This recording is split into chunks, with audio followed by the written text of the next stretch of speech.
Oke, kalau sudah muncul ya. Baik, bismillah. Sebelum kita mulai, alangkah baiknya kita berdoa sesuai dengan keyakinan masing-masing. Berdoa dalam hati silahkan dimulai. Bismillah. Amin ya. Semoga bisa diberikan kelancaran, kemudahan, dan pemahaman ya. Oke, untuk soal penalaran atau literasi semacam ini, seperti biasa kalau ada wacana yang cukup panjang, kita langsung baca ke soal gitu ya. Dan setelah baca soal, kita baca opsi ya, jangan langsung baca teksnya. Siapa tahu kita tanpa lihat teks sudah bisa menjawab soal seperti itu ya. Aku harapkan ya teman-teman yang sudah hadir ini aktif ya untuk menjawab, seenggaknya di kolom komentar ya. Biar kita bisa mengukur ya kesiapan masing-masing atau kesalahpahaman atau mungkin kekeliruan yang ada sehingga kita bisa lebih jago lagi ya nantinya lebih terampil dalam mengerjakan soal.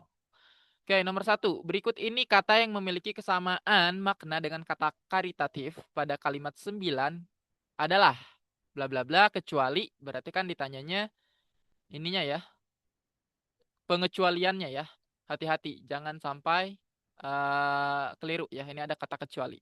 Jadi kata karitatif itu apa persamaannya? Nah, persamaannya apa atau padanan katanya apa? Terus kalian cari yang tidak sepadan atau bukan padanan ya. Kalimat 9 berarti yang ini kan.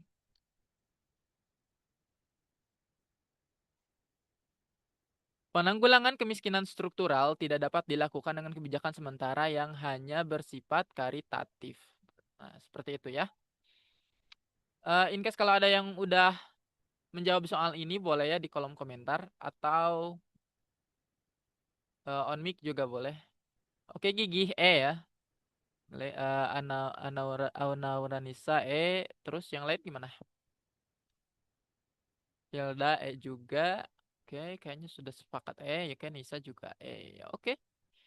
Nah, seperti yang aku tadi sarankan ya, kalau kita bisa gitu ya, cari opsinya dulu gitu ya. Kalau di opsinya membingungkan, baru kita baca wacana kan gitu ya.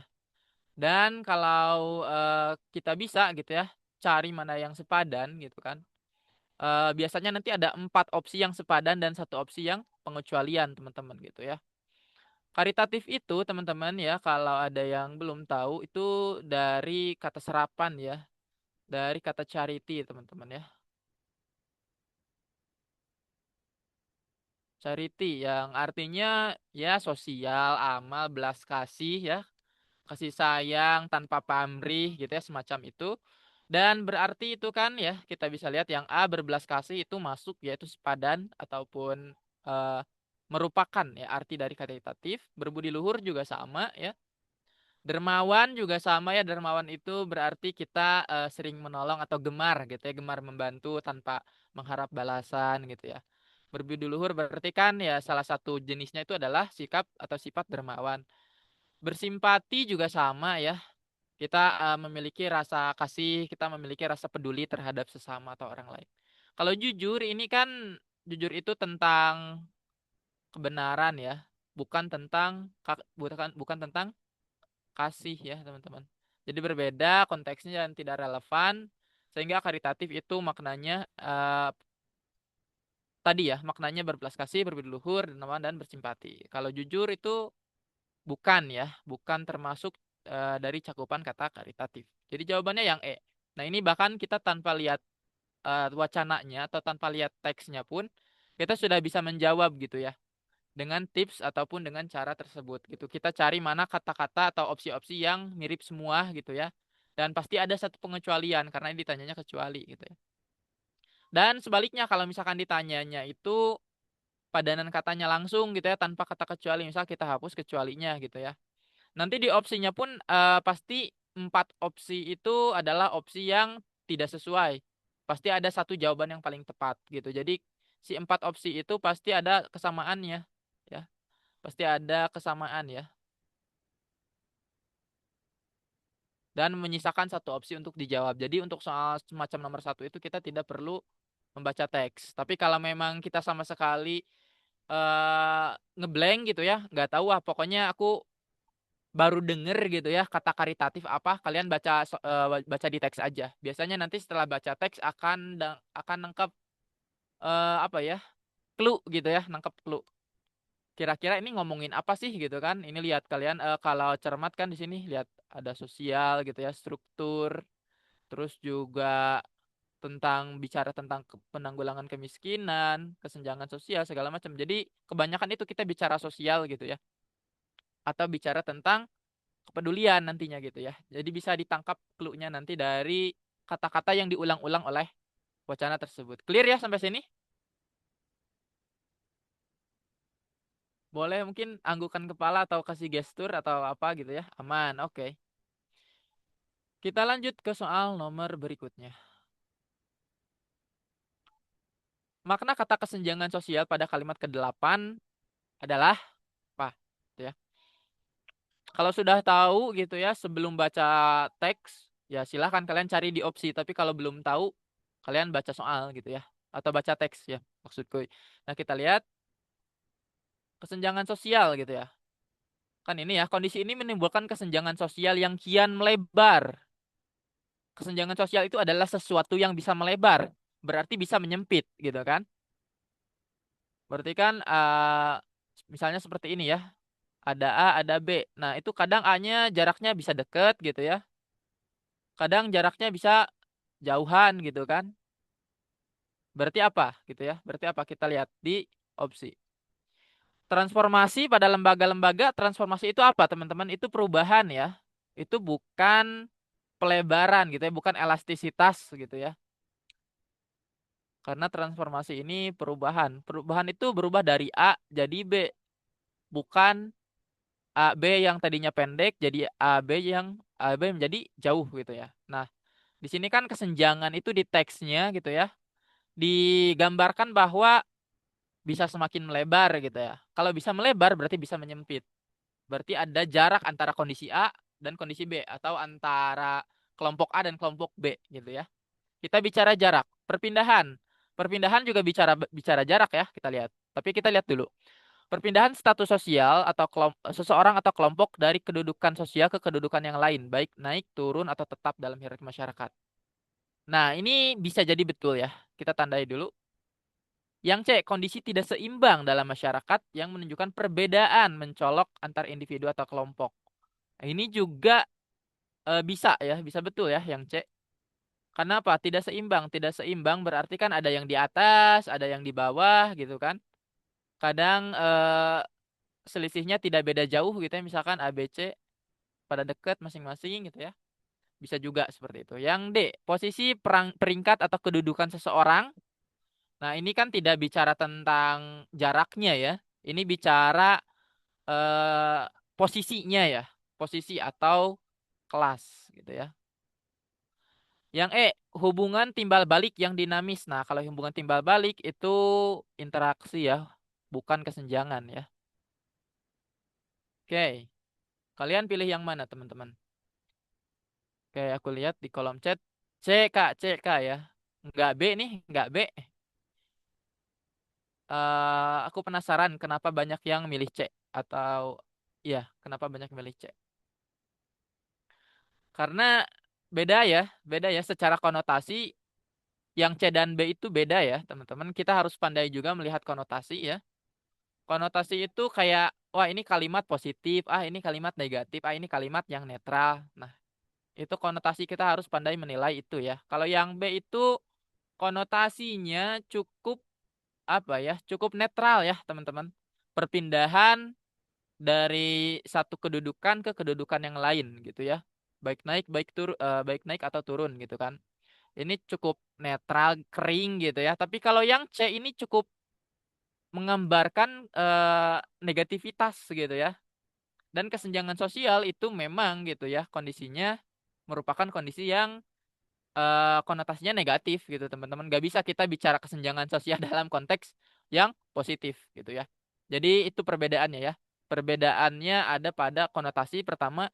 Yang kedua, perpindahan status sosial itu tadi ya, lihat baik naik atau turun. Berarti kan kalau naik sudah positif, turun negatif gitu kan.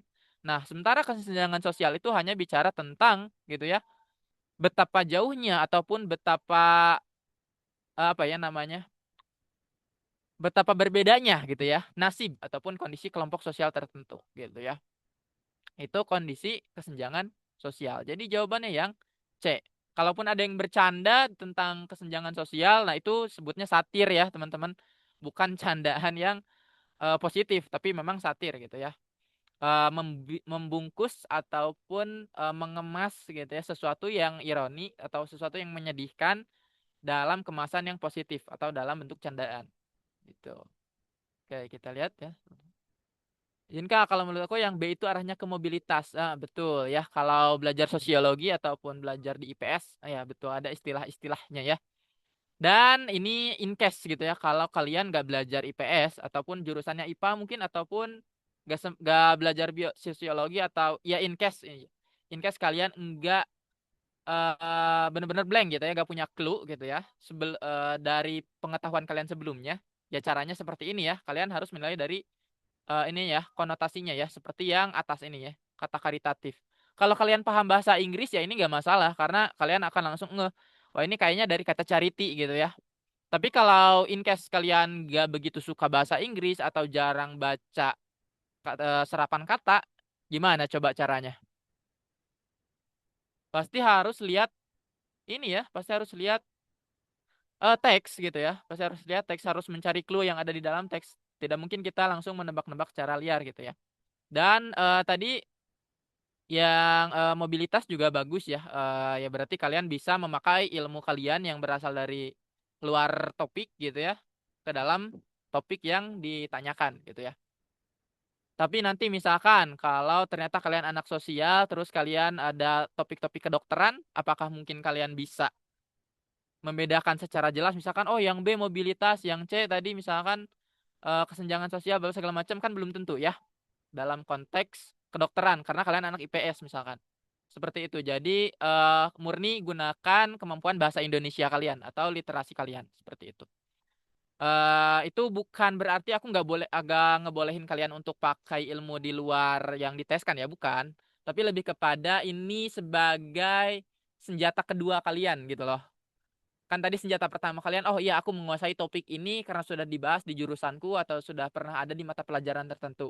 Tapi kalau di mata pelajaran yang kalian eh, kuasai itu ternyata nggak ada, nah kan nggak mungkin kalian nggak mungkin menjawab asal-asalan gitu ya. Pasti kalian harus menggunakan kemampuan literasi kalian.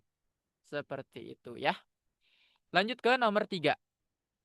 Berikut kata yang paling tepat dalam menggambarkan tindakan menguasai sumber daya ekonomi pada kalimat kelima adalah, nah ini juga termasuk ya, kalau kalian mungkin belajar di mata pelajaran ekonomi mungkin bisa langsung menjawab ya. Tapi kalau enggak ya mau nggak mau kita harus baca teks lagi ya. Kalimat 5 mengendalikan gitu ya, apa? Menguasai sumber daya ekonomi gitu ya, kita lihat. Faktor seperti ketidakadilan distribusi kekayaan dan kekuasaan memperkuat posisi kelompok elit dalam menguasai sumber daya ekonomi. Oke, jadi intinya kelompok elit menguasai sumber daya ekonomi gitu ya. Oke, gitu ya. Kelompok elit itu siapa yang dirujuk? Orang kaya ya, konglomerat, pengusaha biasanya ya. Atau pejabat yang punya akses terhadap sumber daya tertentu. Itu kelompok elit. Oke, jadi apa gitu ya? Menguasai di sini tuh apa gitu ya? Apakah menguasai itu memengaruhi? Lebih dari memengaruhi ya. Menguasai itu bukan cuma sekadar memengaruhi. Memengaruhi itu eh, bisa cuma 20% gitu ya pengaruhnya. Atau cuma 10% ya. Kecil gitu kan. Bisa besar juga sih 90% gitu ya. Mengendalikan, nah ini 100% ya teman-teman. Mengendalikan itu ya sama dengan menguasai ya. 100% mendominasi, nah mendominasi itu 60% ke atas ya. Atau di atas 50% lah. Di atas 50% itu mendominasi. Memiliki memiliki sumber daya ekonomi. Indonesia memiliki tambang emas. Indonesia memiliki tambang nikel terbesar di dunia. Apakah secara otomatis menguasai sumber daya? Memiliki itu berbeda ya dengan menguasai ya. Beda teman-teman ya. Beda makna gitu ya. Memiliki belum tentu bisa memakai. Memiliki belum tentu kita bisa mengendalikan sesuka hati kita gitu ya. Yang menaklukkan. Menaklukkan itu konteksnya bukan dalam konteks ekonomi ya, tapi lebih ke politik gitu ya. Politik, perang mungkin ya. atau konflik gitu ya. Jadi jawabannya apa kalau versi teman-teman? CK, CK, C, C, C, C. Oke, menarik gitu ya. Ini yang mana? Sorry. Yang nomor 3 kan? Apa yang nomor 2 nih? Nomor 3 ya, kalian kecenderungannya yang C ya, mendominasi ya. Nah, menguasai itu teman-teman lebih tepatnya mengendalikan ya. Lebih tepatnya mengendalikan. Yang B, teman-teman. Yang C itu bisa gitu ya, tapi gini teman-teman, mendominasi itu belum tentu kita gitu ya bisa mengendalikan keseluruhan kebijakan gitu ya. Misalkan ada emas nih, emas gitu kan, emas. Nah, emas ini ternyata 40% milik kita gitu kan. 60%-nya itu bagi-bagi, ada yang 20% ya, ada yang 10%, ada yang 5% dan seterusnya. Nah, keputusan untuk dijual itu misal kita kita bilang aku pengen jual gitu kan. Nah, apakah kalian bisa langsung menjual? Kalian harus dengerin pemilik yang lain kan? Yang 20% ini harus didengar suaranya, 10% dan 5% ini juga harus didengar suaranya. Karena mereka kalau di total jadi mayoritas 60% gitu ya. Meskipun kalian dominan gitu ya, secara individu kalian dominan 40% ya kepemilikannya.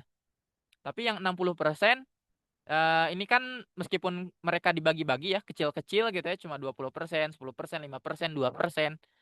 Nah, tapi keputusan mereka juga memengaruhi ataupun juga bisa menghambat keputusan kalian untuk menjual.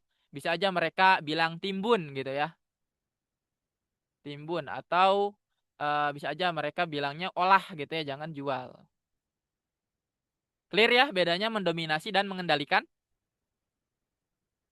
Kalau mengendalikan itu teman-teman, meskipun kalian cuma punya saham 1%, tapi kalian misalkan anak direkturnya atau anak pemilik ataupun anak apa ya, ya anak pemilik perusahaannya gitu ya. Kalian sahamnya cuma 1%, kalian bisa mengendalikan keputusan untuk menjual emas tersebut gitu ya. Kenapa kita bicara emas? Karena ini kita bicara sumber daya ekonomi gitu ya. Clear gak? Beda ya mendominasi dan mengendalikan. Mengendalikan meskipun kalian minoritas atau meskipun kalian kelompok kecil gitu ya. Kalian bisa tuh mengendalikan. Tapi kalau mendominasi gitu ya, misalkan mayoritas muslim di Indonesia gitu ya. Tapi kan kita cuma dominan, gak bisa mengendalikan kebijakan negara gitu ya. Karena kan negaranya negara hukum, bukan negara agama gitu ya. Atau bukan negara agamis. Seperti itu contohnya ya. Jadi dominan belum tentu bisa mengendalikan. Oke, lanjut. Nomor 4. Ide pokok teks bacaan di atas adalah, nah ini mau nggak mau harus baca ya. Biasanya kalau ide pokok itu netral dan umum ya teman-teman. Netral dan umum. Ini sorry negatifnya. Netral dan umum. Kira-kira yang mana nih? Bisa kalian baca opsinya dulu, bisa kalian baca teksnya dulu gitu ya. Kemiskinan struktural adalah kemiskinan disebabkan oleh ketidakadilan dan ketidakseimbangan. Ini bisa ya. Karena ini netral dan umum gitu ya. Apalagi ada kata adalah. Yang B, kemiskinan struktural tidak hanya disebabkan oleh kurangnya penghasilan tapi juga karena struktur sosial. Ini lebih ke menjelaskan penyebab gitu ya. Oke.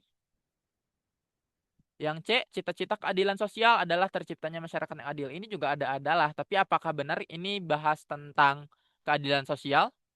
Topiknya gitu ya, apakah keadilan sosial atau tentang kemiskinan? Yang D, kemiskinan struktural memerlukan reformasi. Memerlukan gitu, berarti ini kan solusi ya. Penawaran solusi gitu ya, memerlukan reformasi sistemik yang mencakup pemerataan akses. Kemiskinan struktural menjadi warisan antar generasi. Oke, ini mungkin lebih kepada apa ya? Kesimpulan mungkin ya. Di kira-kira jawabannya yang mana nih? Yang A atau yang E ya? Kita baca. Kemiskinan struktural merupakan fenomena sosial yang berakar pada ketidakseimbangan sistemik. Yang tadi berarti yang A ya. Kemiskinan ini bukan sekadar masalah kurangnya pendapatan, tapi juga hasil dari struktur sosial yang tidak memberikan akses setara terhadap sumber daya. Timpangan bla bla bla. Nah, untuk kalimat-kalimat yang ada di tengah itu semuanya pasti penjelas, teman-teman. Jadi kalian baca dua kalimat awal dan dua kalimat akhir aja ya. Yang kalimat 13, kolaborasi antara pemerintah. Nah, ini kan lebih ke solusi ya. Dengan demikian, cita-cita keadilan sosial dapat terwujud. Nah, ini juga kesimpulan. Oke, berarti lebih ke yang ini ya, yang satu dua ya, kalimat gagasan utamanya. Kemiskinan struktural adalah fenomena sosial yang berakar pada ketidakseimbangan sistem dan merupakan hasil dari struktur yang tidak memberikan akses yang setara gitu. Jadi jawabannya apa? A ya, oke. A. Yang lain gimana? Ada yang mau menyanggah atau ada yang mau ngasih pendapat yang lain? Atau sudah jelas clear jawabannya? Yang A ya. Yang A kalau dibaca tadi di kalimat awal dan kalimat akhir ya. Jadi pokoknya itu lebih tepat atau lebih cocok yang A ya. Karena yang kalimat 13 dan 14 itu lebih ke apa ya, solusi gitu ya dan lebih ke kesimpulan, bukan ke gagasan utamanya. Lanjut. Wah, tentang apa nih? Tentang nuklir ya. Pencemaran radioaktif cesium di Cikande diduga lahir dari aktivitas industri pengolahan logam bekas. Jadi kemungkinan besar ini nanti kita akan bahas pencemaran ya, radioaktif. Oke, kita baca soal. Ide pokok terletak pada kalimat ke tadi ya, kalau ide pokok antara satu dua atau ya dua kalimat terakhir. Kita lihat kalimat 12-13-nya yang ini ya. Pemerintah menargetkan proses pembersihan dapat selesai dalam waktu dekat. Oh, ini lebih ke ini ya, perkembangannya ya. Ini lebih ke arah kebijakan gitu ya. Bukan ke ide pokok ya. Ini spesifik soalnya. Kalau ide pokok itu harus umum gitu ya. Umum. Umum, abstrak atau netral gitu ya. Kasus ini menimbulkan kekhawatiran. Oh, ini berarti ke konsekuensi ya atau dampak. Jadi kemungkinan besar yang kalimat pertama. Ya jawabannya. Itu cara singkatnya seperti itu teman-teman. Bisa dimengerti nggak? Untuk soal nomor 5 ini. Atau ada yang kesulitan kenapa jawabannya harus yang A? Bisa ya. Tadi ya sama atau caranya mirip lah dengan cara yang nomor 4 gitu ya. Yang kalimat yang di tengah-tengah itu kalian abaikan aja. Kalau nanyanya ide pokok. Kecuali nanyanya nanti ide pokok paragraf pertama atau paragraf kedua. Nah itu kan paragraf kedua pasti di tengah dong. Ya kalian cari aja gitu ya di paragraf kedua kalimat awalnya yang mana gitu ya. Yang nomor 6 gagasan utama teks di atas. Nah ini silahkan coba jawab dulu ya sama teman-teman. Yang A, pencemaran di Cikande menimbulkan kekhawatiran besar. Berarti ini yang kalimat 13 ya, yang tadi yang di ujung. Kawasan industri modern Cikande ditetapkan menjadi daerah tercemar. Ini tentang lokasi. Oke. Yang C, pencemaran radioaktif disebabkan PT Metal Teknologi PMT gitu ya. Oke, ini cukup bagus ya. Ini ada topik dan ada pelaku gitu ya.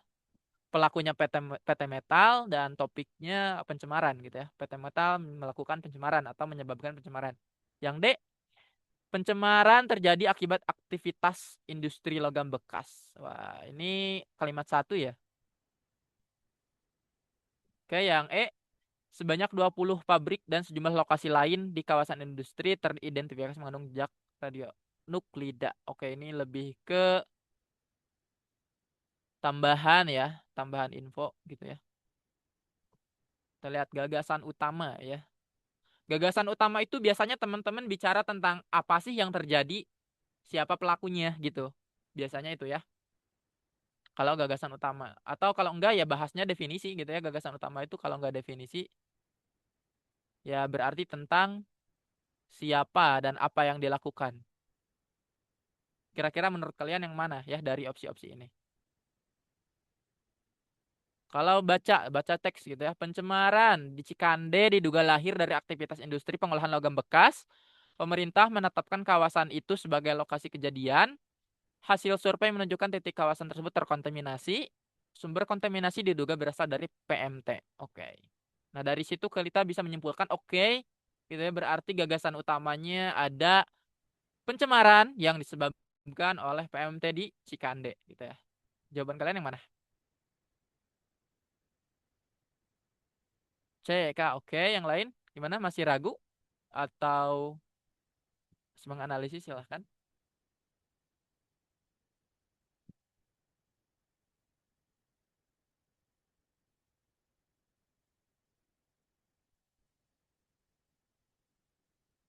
Oke, C, C, C, C. Oke. Hmm, ya. Memang opsinya hanya dua ya yang paling memungkinkan ya. C dan D gitu ya. Tapi yang paling tepat itu adalah yang C ya, teman-teman. Betul ya, teman-teman. Karena ini sudah ya, sudah jelas tentang siapa dan apa gitu ya. Siapanya ini ya, pelakunya ya, PMT gitu ya, yang menyebabkan pencemaran radioaktif. Kenapa nggak yang D gitu ya? Karena yang D kita lihat di sini gitu ya, ada apa namanya? Spesifikasi gitu ya ataupun detail kegiatan atau detail peristiwa gitu yang sebenarnya gagasan utama itu umum ya, umum.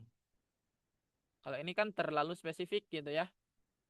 Dan ini juga akibatnya kan sini kita lihat. Nih, di sini kan ada kata hati-hati ya, teman-teman. Ada kata diduga, diduga. Berarti kan diduga itu kemungkinannya belum 100% gitu ya, belum bisa dipastikan 100%. Bisa mungkin 70-80% lah. Tapi diduga bukan 100%. Kalau ini kan sudah mengklaim bahwa wah ini pasti gitu kan terjadi akibat aktivitas dari PMT, padahal bisa jadi ada penyebab lain gitu. Ada yang mau menyanggah atau yang mau menambahkan juga boleh ya teman-teman. Izin ke toilet sebentar. Oke, silahkan. Lanjut ya ke nomor 7. Makna konotasi kata lahir pada kalimat ke-1 teks di atas adalah. Oke, kata lahir maknanya apa teman-teman? Lahir. Lahir itu keluar dari kandungan ya, secara biologis. Tapi ini kemungkinan besar tidak membahas makhluk hidup. Jadi kayaknya bukan ini yang definisi yang dimaksud ya. Kata lahir. Menurut teman-teman apa? Gitu ya, kita lihat apakah keluar, berdiri, hadir, timbul atau terbit gitu ya. Keluar dari kandungan atau dihasilkan gitu ya, atau muncul gitu ya. Muncul atau dihasilkan. Oke. Yang mana kira-kira? Keluar, keluar apakah sama dengan lahir? Enggak ya, keluar itu memang gitu ya. Kalau keluar dari kandungan memang lahir, tapi kan ini nggak bicara makhluk hidup ya. E, benar secara definisi, tapi salah secara konteks ya. Berdiri bukan ya. Lahir itu bukan berdiri ya. Hadir juga bukan ya. Batu juga hadir gitu ya. Tapi tidak dilahirkan, oke? Okay? Timbul, nah ini kemungkinan besar ya jawabannya. Timbul karena apa? Karena yang terbit itu bukan lahir ya. Terbit itu memang gitu ya bisa bisa sama dengan muncul gitu ya. Tapi tidak sama dengan lahir ya. Tidak sama dengan lahir. Nah, ini pinter-pinternya kita mencocokkan konteks gitu ya. Jadi jawaban teman-teman apa? Kita lihat. Jawabannya yang D. Oke ya, berarti seenggaknya sudah paham lah ya untuk mencocokkan mana kata yang paling tepat sesuai konteks dan sesuai dengan definisinya gitu ya. Kalau terbit itu dia ya bisa dilahirkan sebelumnya gitu ya dan kita bisa terbit gitu ya. Bisa tenggelam gitu ya. Jadi misalnya buku gitu ya. Buku diterbitkan oleh penerbit gitu kan. Tapi bukan dilahirkan oleh penerbit kan? Bukunya dilahirkan oleh siapa? Oleh penulis, ya. Buku dilahirkan oleh penulis, diterbitkan oleh penerbit, gitu ya. Berbeda dengan kata timbul. Kalau timbul itu dari A gitu ya, langsung jadi B gitu ya, atau menghasilkan B gitu ya. Itu kata lahir. Itu apa ya? Hubungannya langsung ya. Yang nomor 8, makna kata dekontaminasi dalam kalimat proses dekontaminasi dan pemusnahan material terpapar sedang berlangsung secara bertahap. Pada kalimat 11 adalah oke, nah ini kalau anak kimia, anak fisika, anak biologi mungkin paham. Tapi kalau anak sosial mungkin wah ini baru denger nih. Gimana dong caranya? Tadi ya kita lihat ke teks. Tapi kalau kalian sudah tadi ya sudah punya clue, aku seenggaknya kak udah pernah belajar biologi kelas 10 atau kelas 9 gitu ya. Ya udah, silakan kalian langsung jawab gitu ya. Apa arti kata dekontaminasi gitu ya. Nah, kalau secara bahasa ya kita kalau ada prefiks D ya biasanya itu berarti penurunan, teman-teman. Penurunan, penguraian gitu ya. Penguraian atau kemunduran juga bisa ya. Kemunduran. Jadi ininya apa ya?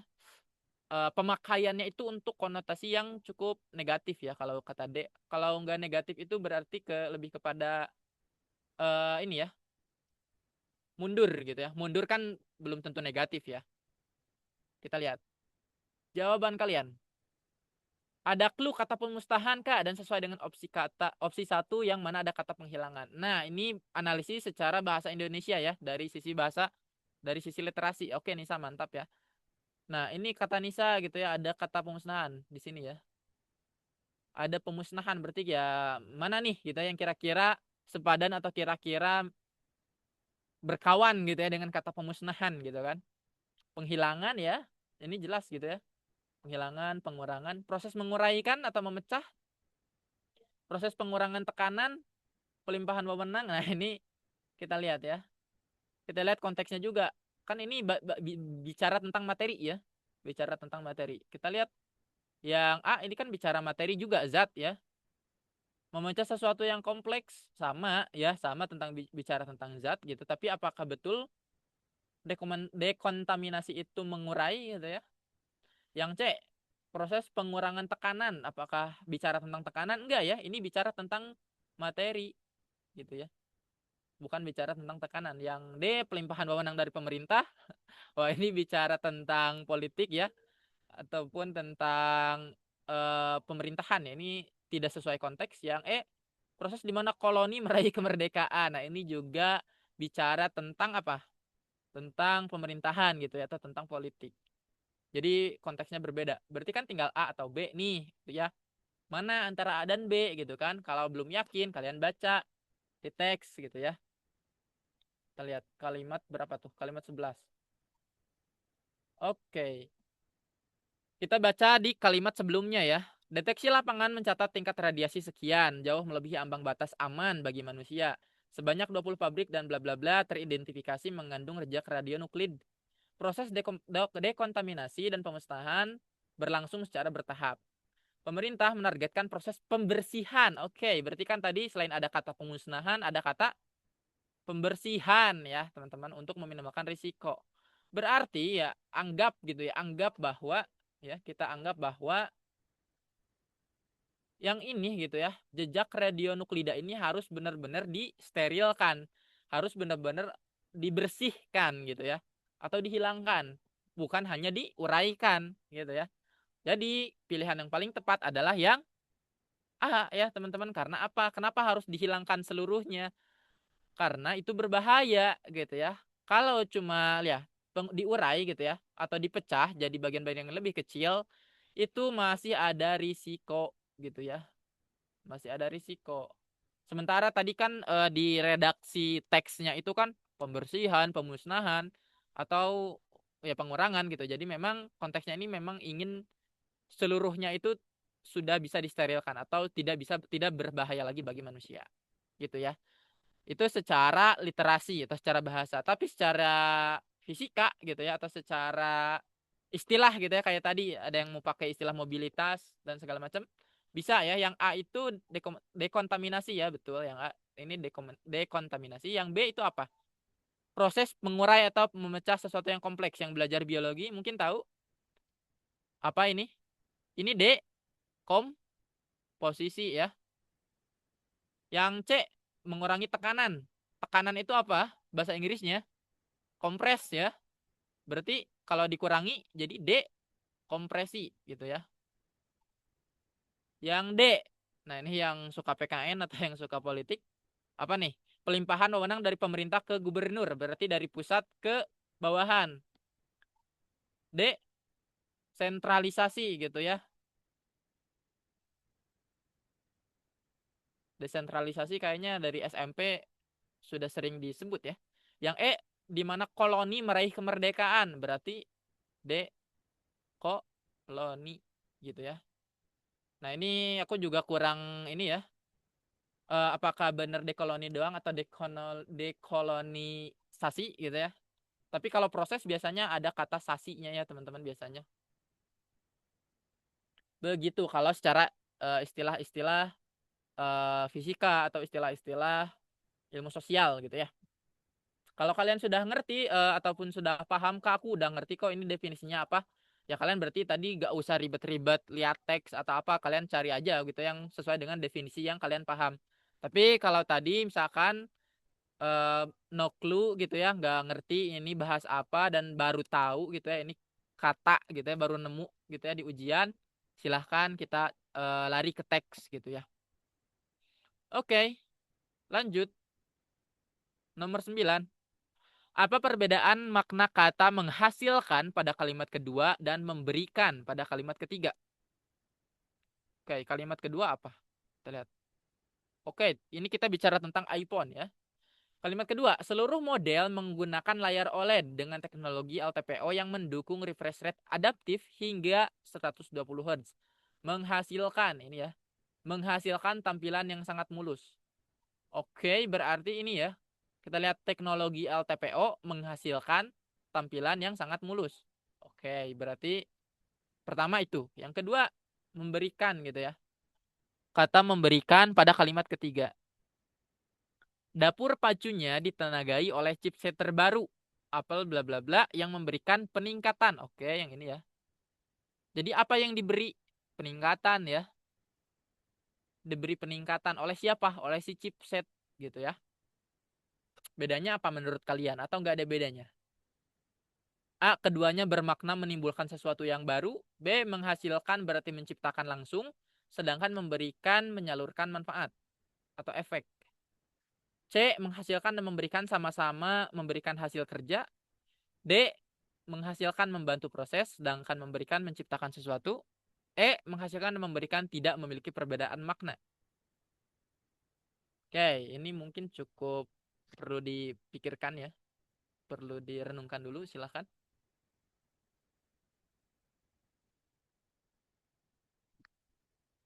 Ya. Dari redaksi kalimat ya, teman-teman. Ini jangan terjebak dengan pengetahuan kalian yang ada sebelumnya tentang HP gitu ya. Meskipun kalian sangat tech savvy gitu ya, sangat menguasai teknologi, tapi kalau ngelihat dari teks, memberikan dan menghasilkan itu berbeda ya, berbeda maknanya.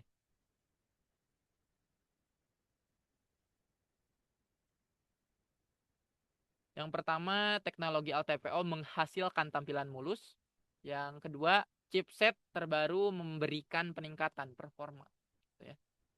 Ya, ini kita bedakannya secara sintaksis aja ya, jangan secara teknis. Kalau secara teknis pembuatan HP mungkin kalian mikirnya, ya kan chipset pasti pasti menghasilkan peningkatan performa gitu kan. Kalau secara teknis. Tapi ya ini lagi-lagi siapa tahu gitu ya pembuat soalnya nggak paham tentang pembuatan HP jadi merasa bahwa chipset itu tidak tidak langsung menghasilkan peningkatan performa tapi berkontribusi atau berdampak ya pada peningkatan performa. Begitu teman-teman. Jadi bedakannya secara sintaksis kalau kalian bingung gitu ya. Kira-kira apa nih jawabannya? B kah? B kah? Oke.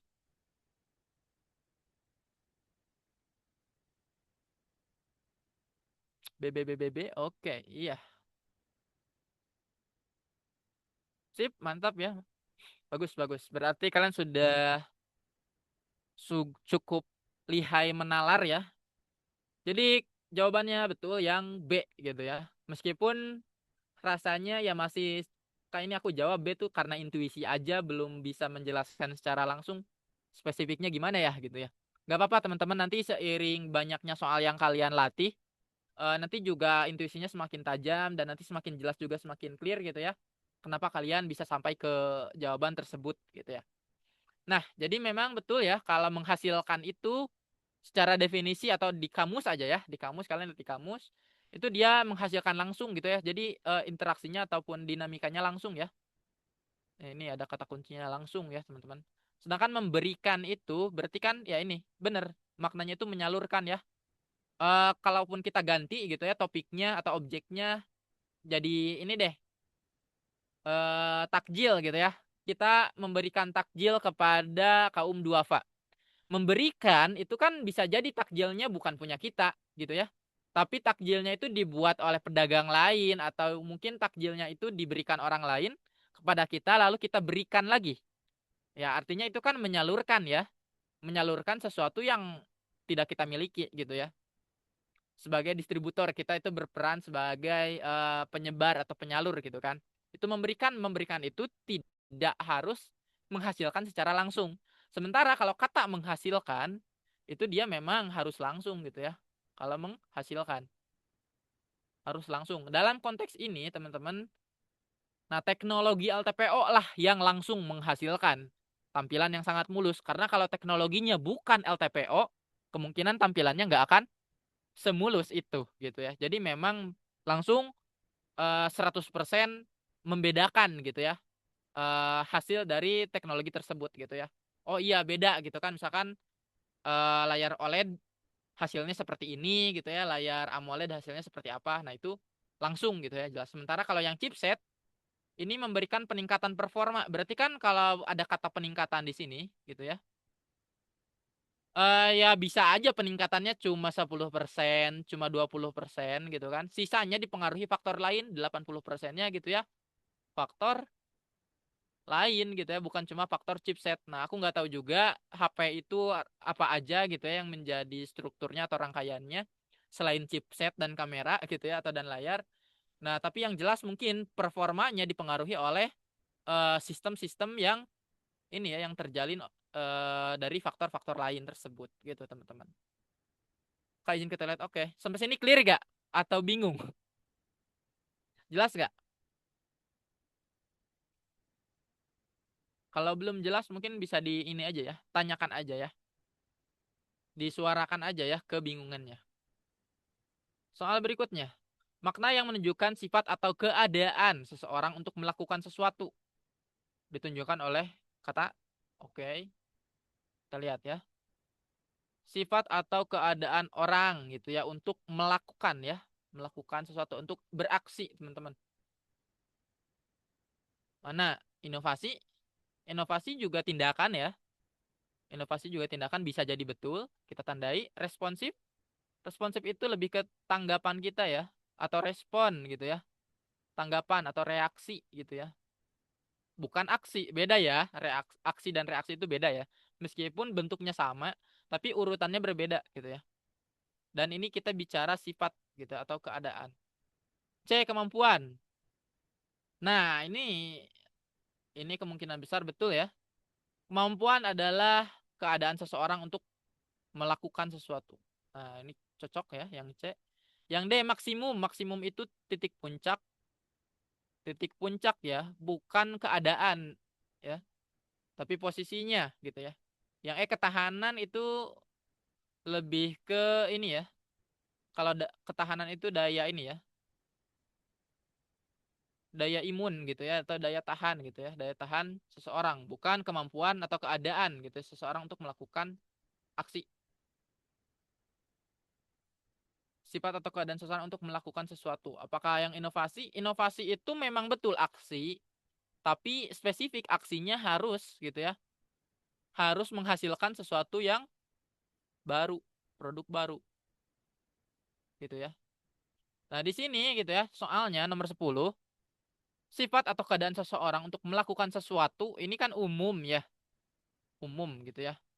Jadi yang paling tepat kemungkinan jawabannya yang C ya, teman-teman. Ini nggak perlu lihat teks karena memang ini langsung ditanya ini ya, langsung menanyakan definisi ya. Kira-kira sampai nomor 10 ada yang ditanyain? Atau masih aman aja sampai sejauh ini? Boleh responnya? Aman, aman. Oke, Sultan dan Nisa ya. Yang lain juga aman ya. Oke. Nomor 11. Nah, ini kita wajib baca kalimatnya ya. Perbaikan kata guna dalam kalimat ke-9 teks di atas. Apakah penggunaan, digunakan, menggunakan, pengguna, atau diupayakan? Kita lihat kalimat 9. Ketahanan baterai meningkat dengan dukungan pengisian cepat dan mode penghemat daya yang lebih efisien. Oke. Sorry.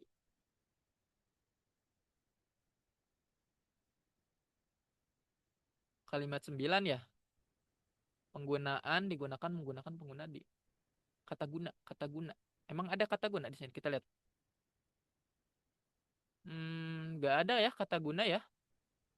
Di kalimat 9 teman-teman gimana? Nomor 9. Kalimat 9. Ada kata guna nggak? Kalau yang aku baca nggak ada ya. Gimana menurut teman-teman? Ini kan kalimat 9. Ketahanan baterai meningkat dengan dukungan pengisian cepat dan mode penghemat daya yang lebih efisien. Oke.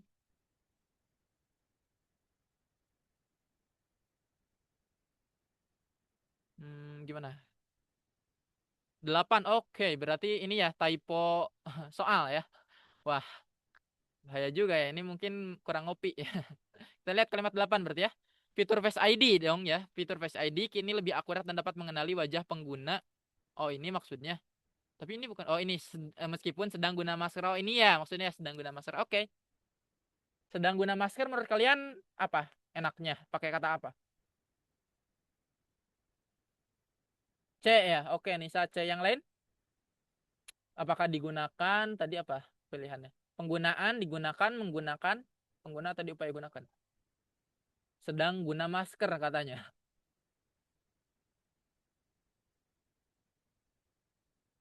CK, oke. Ini lebih ke grammar ya ataupun struktur kalimat ya, teman-teman. Kalau bingung berarti tadi kan sedang sorry sorry.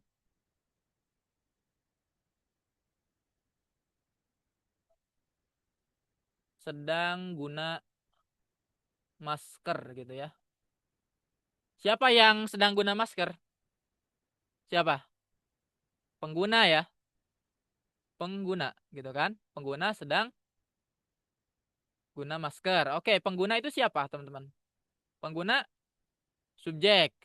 Sedang guna pasti harus apa? Predikat ya. Masker objek gitu kan. Sedang guna gitu kan itu kan predikat. Sedangkan gitu ya. Kata guna itu nggak pas sebagai kata kerja karena predikat itu wajib kata kerja, wajib mengandung kata kerja ya.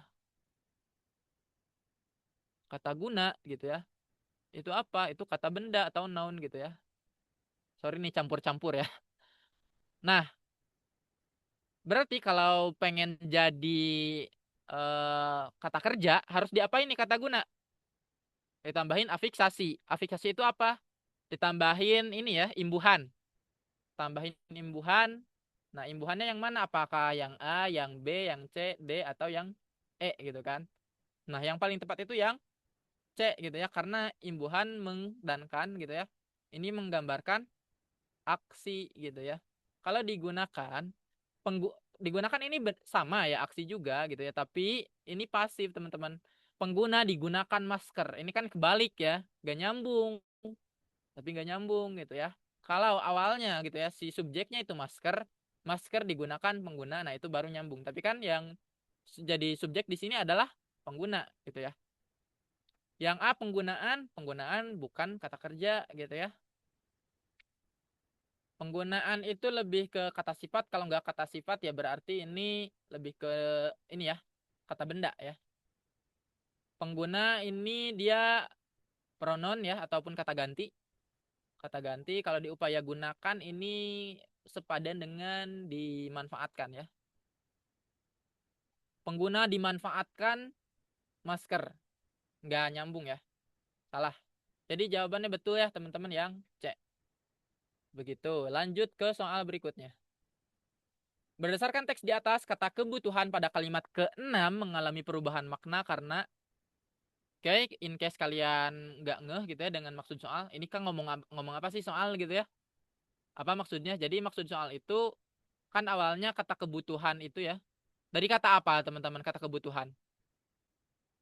Dari kata butuh ya, butuh. Nah, depannya ditambahin, tambahin apa depannya? Tambahin ke belakangnya ditambahin an gitu kan. Jadi mana jawabannya menurut teman-teman? Oh, ini hafalan ya. Aku baru lihat. Oh, ternyata hafalan ya opsi-opsinya. Tapi kayaknya kalian sudah menghafal ini ya. kita lihat. Jawaban teman-teman yang A, oke. Oke. Ya, kalau kalian sudah menghafal atau menguasai materi tentang imbuhan, kayaknya ini ya gak akan kebalik ya. Gampangnya gini teman-teman, kalau prefix gitu ya. Pre itu awal gitu ya. Kalau in fiksasi gitu ya, infiksasi itu tengah. Jadi imbuhannya ditambahin di tengah. Kalau su itu ditambahin di belakang ya. Jadi ya kalau kalian jawab yang A berarti afiksasi dengan imbuhan prefix ke ya, betul, prefix ya di awal ke, dan sufiks an. Oh ya betul ya. Jawabannya yang A, gak perlu cek yang lain ya kalau waktunya sudah mepet gitu ya. Itu teman-teman ya, yang prefix itu awal ya. Kalau infiksasi itu tengah, kalau sufiks itu di belakang berarti ya. Tambahan imbuhan di belakang. Lanjut ke soal berikutnya. Berikut adalah kalimat yang tidak logis. Kalimat yang tidak logis itu kalimat apa yang teman-teman? Kalimat yang tidak memenuhi kaidah subjek ditambah predikat. Berarti itu akan kalimat yang tidak logis. Misalnya apa Kak? Misalnya subjek tiba-tiba objek gitu ya. Ini kalau dalam bahasa Indonesia, ingat ya, dalam bahasa Indonesia ini tidak logis teman-teman, atau ini tidak koheren gitu. Karena apa? Misalkan aku kamu, aku kamu apa gitu, ini bukan kalimatnya ini yang gak logis gitu ya. Terus misalkan subjek konjungsi, subjek konjungsi terus predikat gitu ya. Misalkan saya, konjungsi itu kata hubung, saya, atau misalkan saya belajar gitu ya. Saya atau belajar. Ini kan nggak logis ya teman-teman. Ini kalimat yang nggak logis. Saya atau belajar apaan gitu ya. Ini tidak bisa kita pahami gitu ya. Nah itu kalimat yang tidak logis itu yang tidak memenuhi kaidah ini ya. Subjek dan predikat. Tapi teman-teman perlu dicatat ya, kalau subjek tambah objek di awal itu di bahasa lain itu ada ya, seperti bahasa Korea atau bahasa Jepang. Biasanya subjek, objek, baru kata kerja atau predikat. Tapi kalau di bahasa Indonesia subjek, objek itu nggak mungkin berurutan. Pasti ditengahi atau pasti diperantarai oleh predikat ya. Kita lihat kalimat 2 dan kalimat 3 ya. Gula berlebih juga bisa menyebabkan resistensi. Nah, sampai situ aja itu sudah cukup ya, teman-teman. Ini kalimat yang logis ya. Logis gak nomor 2? Yang sudah kita sematin. Itu Oke, Hasbi. Bocor ya barusan. Oke. Ini logis ya, teman-teman. Gula berlebih. Ini subjek. Bisa menyebabkan ini predikat. Ya, ini sudah logis. Teman-teman. Ini objek gitu kan. Yang nomor 3. Terlalu banyak gula dalam tubuh juga berkontribusi pada kerusakan gigi. Oke, berarti kan ini subjek ya. Terlalu banyak gula berkontribusi predikat gitu. Ini juga logis ya. Pada kerusakan gigi ini pelengkap. Bukan objek ya, itu pelengkap. Karena ini ada kata pada ya. Lanjut, kalimat berapa tuh yang ada di opsi? 8, 9, 10. Kita lihat 8, 9, 10. Kedua zat ini jika dikonsumsi banyak orang terutama warga negara ASEAN. Nah, ini patut dicurigai. Kedua zat ini subjek. Ada jika apa? Jika itu konjungsi ya. Jika dikonsumsi banyak orang, kedua zat ini jika dikonsumsi banyak orang, terutama warga ASEAN, karena pengaruh budaya. Oke. Berarti anggap saja gitu ya, berarti ini ya, ada kata karena. Berarti anggap saja kedua zat ini itu subjek gitu kan. Jika dikonsumsi ini syarat gitu ya. Ini anggap saja bukan konjungsi, anggap aja pelengkap. Gitu ya. Anggap aja pelengkap. Berarti kan kedua zat ini karena pengaruh budaya. Nah, karena itu teman-teman kan konjungsi juga ya. Konjungsi juga. Nah, apa ininya? Predikatnya nggak ada ya, teman-teman, di sini nggak ada predikatnya. Menurut teman-teman ada nggak predikatnya di sini di kalimat 8? Kedua zat ini jika dikonsumsi banyak orang, ya apa? Harusnya setelah banyak orang harus ada ini ya. Harus ada predikat. ya jika dikonsumsi banyak orang akan apa gitu kan.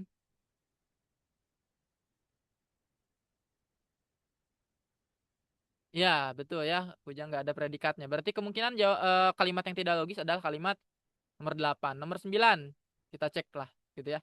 Pola makan tinggi, oke, ini subjek gitu ya. Pola makan tinggi bla bla bla. Bisa meningkatkan, ini predikat, ini sudah logis. Yang nomor 10, oleh karena itu, oke, konjungsi atau pelengkap gitu ya. Penting untuk membatasi konsumsi gula gitu ya. Oke, penting untuk membatasi konsumsi gula serta memilih sumber makanan yang lebih sehat. Oke. Penting, penting itu bagi siapa gitu ya? Penting bagi kita gitu ya. Berarti di sini ini objek dan subjeknya implisit, teman-teman. Wah, ini kalimat tingkat tinggi ya. Subjek dan objeknya implisit. Jadi mungkin memang kayak kalian bingung ya di soal di kalimat nomor 10 kayak ini objeknya mana, subjeknya mana gitu ya. Ini implisit, teman-teman. Oleh karena itu penting bagi kita untuk membatasi konsumsi gula dan tepung gitu ya. Jadi kita itu siapa? Kita objeknya ya di sini. Penting. Nah, penting ini dia predikatnya bagi kita itu objeknya gitu ya. Untuk membatasi konsumsi gula gitu ya. Oke. Jadi jawabannya yang 8 ya. Kalimat 8. Nomor 14, teman-teman. Hubungan antara kalimat 4 dan kalimat 5 menunjukkan hubungan apa gitu ya. Apakah sebab akibat, kesimpulan, akibat sebab, oke dibalik, perluasan atau penambahan. Kita lihat kalimat 4. Konsumsi gula yang tidak terkendali dapat meningkatkan kadar kolesterol jahat yang memperbesar risiko penyakit jantung. Selain itu, mengandung tepung putih yang tinggi karbohidrat sederhana bisa menyebabkan lonjakan gula. Oke. Clue-nya ada di mana, teman-teman? Clue-nya ada di sini ya. Selain itu,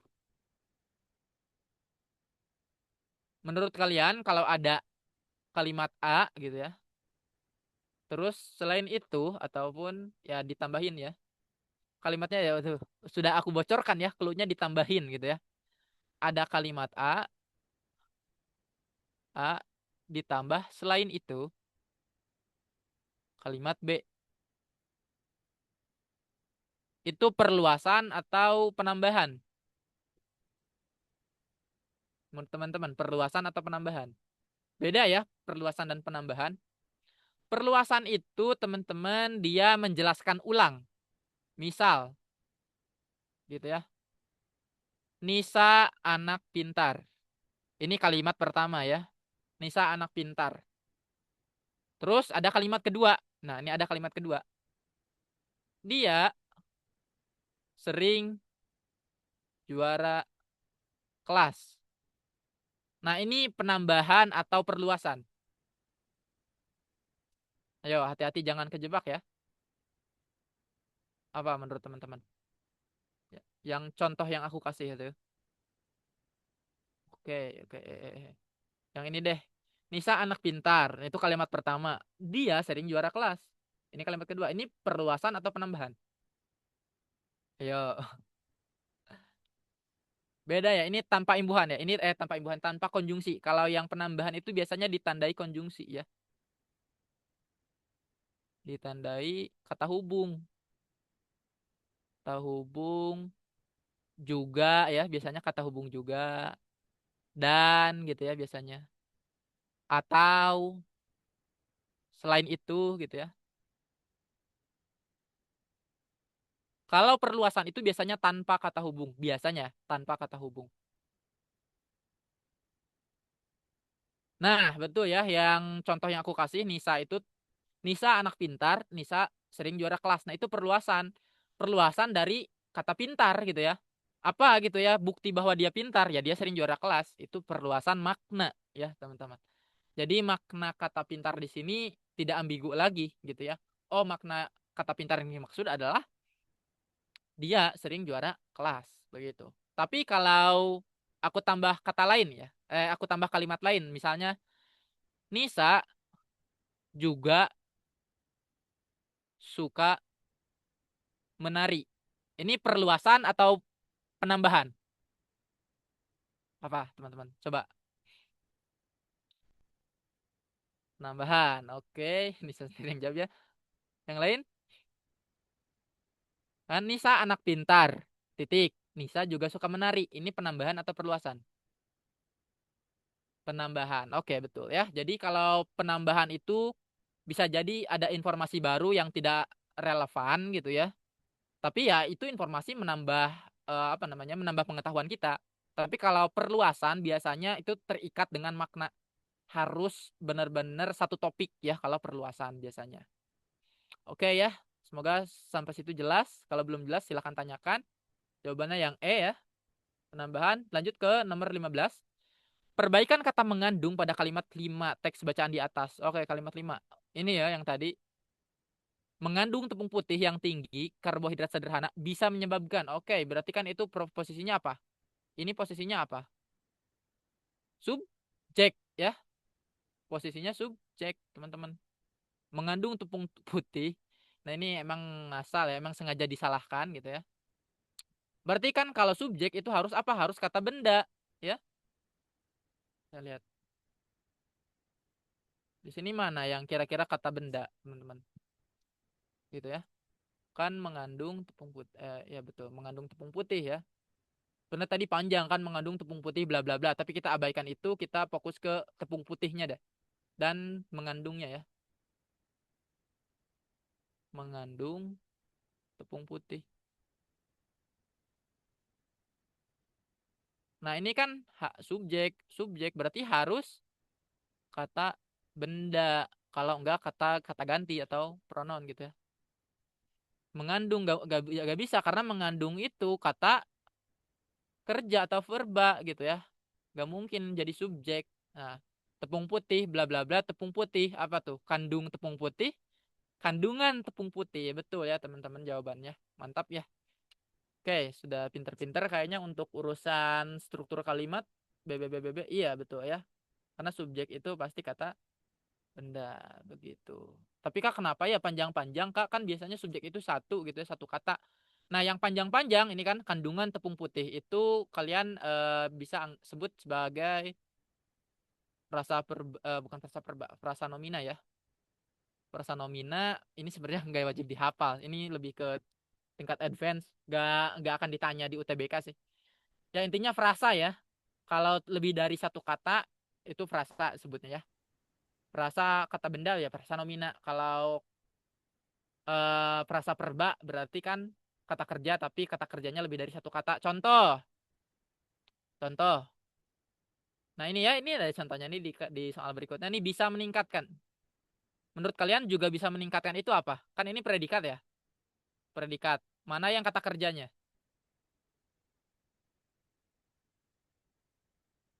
Mana yang kata kerjanya? Kan kalau predikatnya sepaket ya, juga bisa meningkatkan. Kata kerjanya yang mana coba? Kata kerja murni, kata kerja ya. Coba aku pengen tahu pemahaman kalian sampai mana nih. Nah, ini kan di soal nomor 16 kalian kita bahas. Juga bisa meningkatkan itu kan predikat. Kata kerjanya yang mana? Juga bisa atau meningkatkan? Meningkatkan, betul ya. Kata kerja asli ya. Kata kerja aslinya ya ini meningkatkan. Verbanya ini meningkatkan. Juga bisa itu apa? Kalau dalam bahasa Inggris itu dia disebut modals ya. Atau kalau gurunya yang ini banget modals gitu ya. Bukan modals tapi modals gitu ya. Tapi kalau dalam bahasa Indonesia itu kata bantu teman-teman. Ya. Kata bantu in case kalian lupa tentang kata bantu ya. Kata juga, kata bisa itu kata bantu ya. Apalagi mungkin gitu ya. Mungkin juga kata bantu ya. Mungkin dapat ya, dapat dapat kata bantu juga teman-teman. Seperti itu ya. Jadi kalian jangan lupa ada yang disebut dengan kata bantu di dalam predikat gitu ya. Jadi harus bisa membedakan gitu ya. Apa itu predikat? Predikat itu ya bisa verba aja gitu ya. Bisa verba dengan ini ya kata bantu tapi biasanya kata bantunya di depan ini ya, depan verba. Gitu kalau predikat. Bisa juga predikatnya itu auxiliary atau dalam bahasa Indonesia ini ya, seperti ini teman-teman. To be ya, adalah merupakan itu juga predikat ya, teman-teman. Ini juga predikat. Gitu. Clear ya sampai sini? Semoga clear ya. Ya, lanjut ke nomor 16. Soal nomor 16 itu apa sih? Struktur subjek. Oke, yang ditanya itu subjeknya, teman-teman. Oke. Yang mana subjeknya? Yang ini ya. Pola makan, tinggi gula dan tepung. Ya, terus soalnya apa nih? Adalah ya B berarti ya. Ini sorry, mungkin soal bonus mungkin ya. Karena sudah jelas ya subjeknya ini pola makan, tinggi gula dan tepung. Gak mungkin pola makan tinggi gula doang karena ini ada kata dan tepung berarti sepaket tepung itu berfungsi sebagai subjek juga. Atau pola makan tinggi tepung kan gulanya juga subjek jadi nggak mungkin salah satunya gitu ya, ini salah. Gula dan tepung salah, bukan tentang gula dan tepung, ini tentang pola makan gitu ya. Peradangan dalam tubuh bukan gitu ya. Peradangan dalam tubuh itu dia objek ya, ini objek. Kesehatan jangka panjang ini dalam tubuh yang berdampak buruk bagi kesehatan jangka panjang, ini lebih ke pelengkap ya atau keterangan. Begitu clear gak yang nomor 16? Kalau subjek itu harus sepaket ya, subjek sepaket sama ini juga sepaket apa, predikat juga sepaket ya. Kalau objek ya peradangan aja tuh udah cukup, peradangan gitu ya. Jadi misalnya gini, pola makan tinggi gula dan tepung juga bisa meningkatkan peradangan. Peradangan aja tuh udah cukup jadi objek gitu ya. Dalam tubuh yang berdampak bagi kesehatan yang panjang itu bisa dianggap pelengkap atau keterangan gitu ya. Ada atau tidak ada pun tidak terlalu berdampak pada makna kalimat gitu teman-teman. Ya lanjut soal nomor 17. Wah ini ganti topik ya soalnya. Tentang apa nih, logika bahasa ya, kamus kayaknya ya, tentang penerjemahan teman-teman. Silahkan diterjemahkan teman-teman, ini kayaknya gampang ya buat kalian. Jika yang ini oke. Adik suka bermain, kakak mengganggu adik, ayah bersama ibu. Oke. Jika adik bersama kakak bermain diterjemahkan melalui bahasa buatan, maka makna yang benar adalah, ya udah cari ya, adik apa tuh adik. Nah, ini ya, adik Saza kan? Adik Saza. Oke. Terus lanjut. Adik bersama, bersama yang mana? Ini kan yang bersama, bersama berarti Ion ya. Ion, lanjut yang lain. Apa? Bersama kakak. Kakak, kakak yang ini ya. Paz gitu ya. Paz. Bermain ini ya. Bermain has ya. Yang ini kan bermain has. Berarti ya jawabannya itu. Coba aku lihat jawaban kalian apa. Saza, oke. Okay. Saza Ion Paz has ya. Saza Ion Paz has. Oke, betul. Berarti sudah mengerti ya caranya ya. Sudah mengerti ya. Clear nggak? Ini jangan sampai ada yang belum ngerti. Ya, kalau belum ngerti tanyain langsung, mending di sini gitu ya daripada nanti bingung di UTBK cara mengerjakannya ya. Jadi kalian cari aja gitu ya ininya padanan katanya. Oh, kayaknya terjemahannya ini yang ini gitu kan, dipasang-pasangin teman-teman kayak puzzle gitu ya. Clear ya? Oke. Lanjut soal berikutnya nomor 18. Ayam dan sayur, sapi dan kambing. Berdasarkan pola buatan di atas makna kata wu apa nih? Wo. Kita lihat yang sama dulu kan, ini to gitu kan. Ada kata to ya. Di sini ada kata to, di sini juga ada kata to. To ini kan posisinya di tengah nih dua-duanya. Berarti kan to itu artinya apa? To itu kan dan ya. Berarti wo itu kan sebelum to gitu ya. Sebelum dan apa? Ayam gitu ya kalau di sini. Berarti wo apa? Ayam ya. Itu ya jawaban kalian apa? A juga oke, ayam ya, sudah jelas. Ada yang ditanyain yang ini nomor 18 atau bingung? Kambing apa? Coba kalau kambing apa? Kita cek ya, kita cek. Jangan sampai ikut-ikutan aja sama teman-teman yang lain. Ah, yang lain jawab A, aku jawab A. Kambing apa teman-teman kambing? Masih. Oke, berarti udah paham ya. Kambing masih ini, soalnya urutannya setelah to di sini ya. Lanjut nomor 19. Ini baca soal dulu ya, biasakan baca soal dulu. Jika ingin menerjemahkan anak dan ayah tidak makan roti, oke. Berarti kan kita cari anak ya. Anak apa teman-teman? Anak di sini ada anak ya. Di sini di kalimat satu anak itu lemu, lemu gitu ya. Lemu berarti kan awalnya lemu gitu kan. Ini kita bisa eliminasi opsi-opsi yang awalnya bukan lemu. Yang B kan salah tuh. Karena benu dulu kan. Salah berarti yang B. Oke, lanjut ya. Lemu dan apa? Dan. Kita lihat kata dan. Nah, di sini ada kata dan ya. Dan itu apa? To. Berarti kan lemu to ya. Lemu to. Berarti ya opsi jawabannya itu kemungkinan yang A ya, lemu to, atau yang D, lemu to. Kalau soalnya yang C dan E itu nggak lemu to gitu ya. Berarti mana antara A dan D, teman-teman? Ayah, ayah apa tuh? Ayah tuh Toma ya. Ayah Toma. Berarti di sini Toma. Berarti lemu to Toma ya. Oke, masih sama ya A dan D. Lanjut berarti ke kata tidak ya. Tidak yang mana teman-teman? Tidak yang ini ya. Anak tidak makan. Berarti lemu benu. Berarti B. Tidak itu apa? Tidak itu benu. Roti. Ya ini roti murah ya. Benu murah. Berarti jawaban teman-teman apa?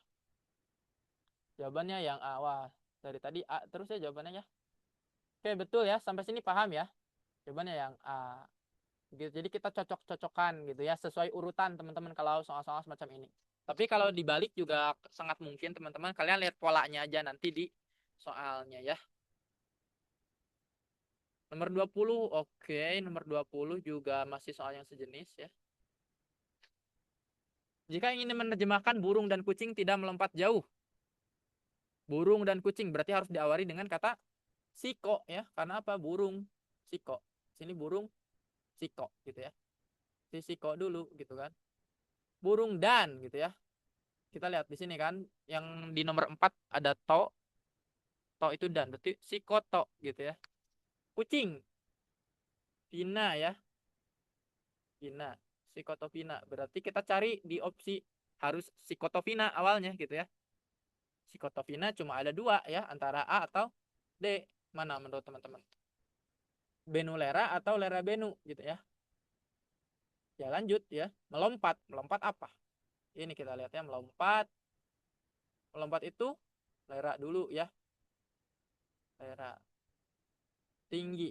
Tinggi itu apa? Tinggi itu tomo ya.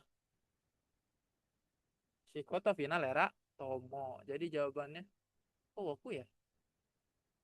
Sorry. Jauh ya. Sorry. Aku salah baca soal. Ini ya.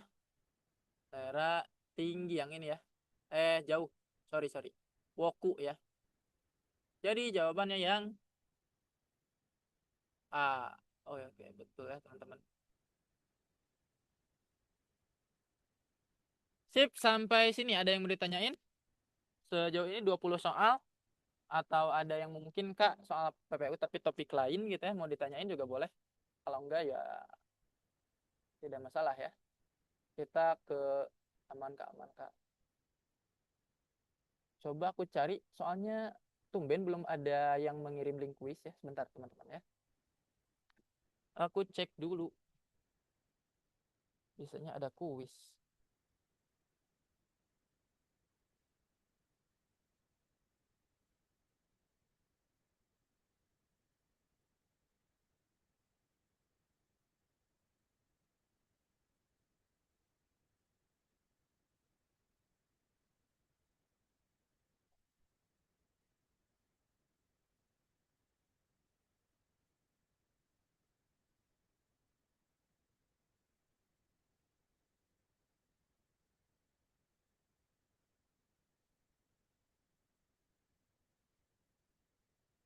Ya, aku coba inin ke kalian, kirimin ke kalian ya, untuk link quiz. Mungkin kalian ini dulu ya, kerjain quiznya dulu biar lebih santai gitu ya.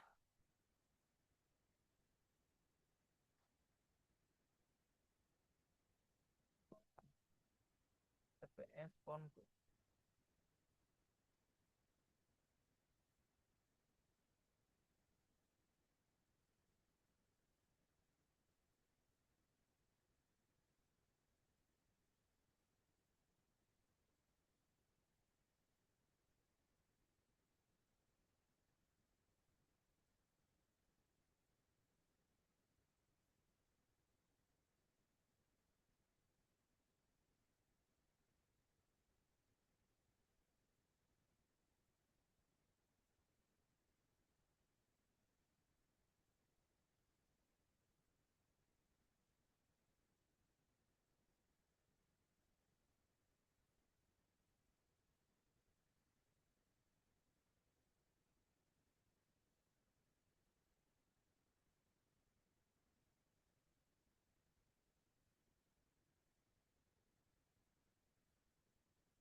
Saya izin dokumentasi, oke boleh. Aku dokumentasiin, oke. Aku ke ini dulu ya. Ini waktunya teman-teman masih panjang, tapi kita nggak bisa langsung end ya. Harus tepat waktunya ya.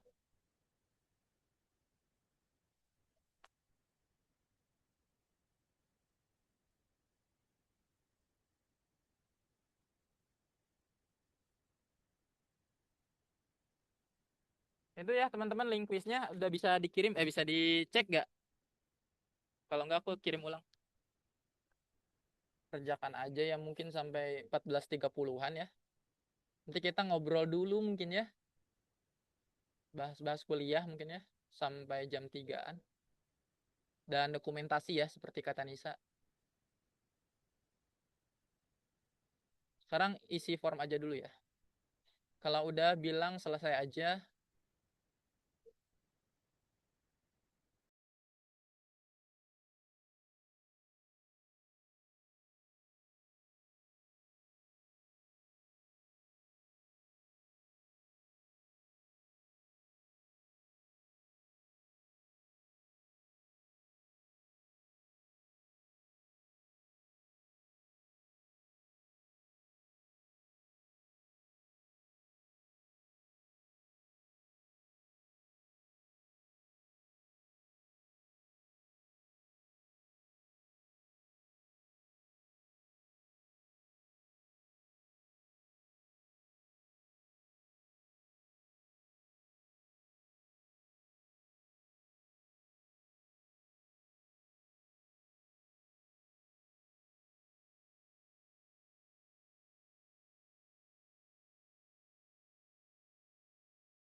Oke, ini kayaknya banyak yang sudah ya.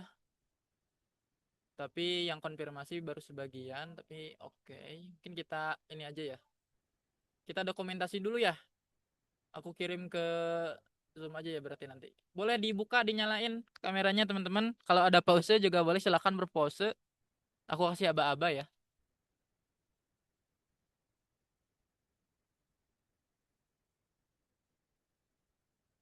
Sebentar.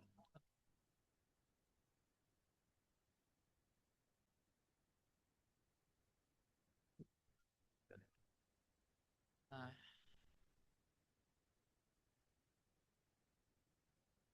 oke silahkan. Gimana tuh gayanya? Oke, Kayak gini. gini Kak, jadi 5 ininya 2. Ya udah karena aku yang screenshot jadi agak susah berarti aku pakai angka 5-nya aja ya. Oke. Boleh dibantu sama aku aja Kak yang Oh, screenshotnya? oke boleh. Kalau Ya, gitu sama Nisa, siap. siap. Silakan Nisa, dipandu. Ya teman-teman, siap ya. Buat slide pertama. Satu, dua, tiga. Oke, satu lagi.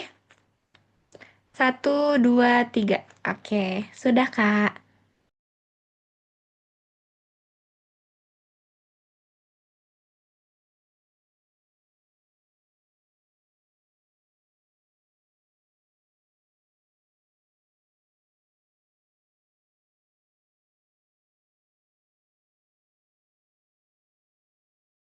Oke, sudah ya? Sudah sip. Oke, teman-teman. Apa nih? Tiba-tiba ada bocoran testimoni ya. Itu kalian bocorin di itu ya. Nggak tahu deh sekarang kalian disuruh ini nggak ngasih peer review untuk tutor nggak?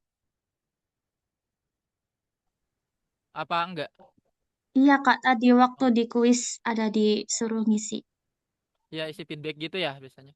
Ya teman-teman, jadi kalau misalkan memang ada yang kurang jelas atau terlalu melantur mungkin atau ya pokoknya gimana lah unek-unek kalian atau memang kesan kalian silahkan aja sampaikan di sana. Itu biasanya disampaikan ke tutor secara anonim. Jadi buat masukan juga ya biar kalian lebih nyaman juga nanti apa ya mendengarkan ataupun memahami gitu ya. Soalnya banyak ya tutor tuh yang mungkin terkendala juga ya karena nggak biasa ngomong. Aku menonton layar zoomnya. Oke, silakan ya Arzati. Yang lain juga sama. Oke, mungkin di sini aku akan ngabisin waktu dengan apa ya teman-teman? Kayaknya aku udah ya nanyain jurusan kalian mau ngapain, mau kemana? Ada belum? Kalian ada yang somehow mungkin berubah pikiran nggak setelah pendaftaran SNBP ini? Kak, kayaknya kalau UTBK aku mau jurusannya ganti atau gimana gitu ya. Boleh nggak sharing mungkin jurusan yang pengen kalian pilih di UTBK nanti? Ya bisa berubah sih nanti ya. Cuma ini sharing di sekarang aja gitu. Kondisinya sekarang kalian kayak gimana sekarang? Aku pengen tahu setelah kalian mungkin dapat banyak masukan dari kakak-kakak Fasil atau dari forum-forum yang kalian ikutin. Seenggaknya aku tahu mana nih kalian yang minatnya misal ke teknik, ke kedinasan, ke sosial atau ke pemerintahan mungkin. Kalau ada petanya, nanti aku bisa ngasih tips secara umum gitu ya. Ya, gimana ada yang mau sharing nggak? Ya di chat Aku aja ya Kak, teman-teman. Oh boleh, yang mau on mic juga boleh silakan. aku tuh ada perubahan rencana kan. Awalnya itu kan aku maunya itu sarjana semua pilihannya kan di situ ada 3 kalau nggak 4 pilihan ya. Aku maunya tuh ngisi sarjana semua di pilihan 1 2 terus pilihan 3 4-nya itu aku kosongin. Tapi sekarang setelah melihat persaingannya yang semakin ketat tuh aku jadi eh, mikir-mikir gitu. Jadi aku isi sarjana sama sarjana terapannya juga gitu sih. Jadi agak berpindah haluan dikit gitu. Tapi Oh, untuk jurusannya sepertinya bakal sama kayak yang di SNBP. oke. Oke bagus ya pertimbangan yang bagus dari Puja dan teman-teman yang lain bisa meniru ataupun mengadaptasi cara yang sama kalau memang dikira kayaknya ini bakal rame banget gitu ya atau kayaknya ini bakal sepi nih gitu ya nih kesempatan gitu kan atau misalkan oh ternyata kalian udah ada apa ya istilahnya mungkin ada misal gini ya ada orang tua kakak gitu ya ataupun siapapun kenalan kalian di universitas tersebut, dan meskipun kalian nggak minat, bisa jadi ya itu jadi pertimbangan juga buat kalian. Karena apa? Karena kemungkinan besar pasti lebih mudah ketika ada kenalan di dalam kampus. Bukan berarti kenalan untuk ngelolosin kalian ya, bukan. Tapi kenalannya itu untuk memperkenalkan kalian justru dengan lingkungan atau budaya yang ada di kampus kalian gitu.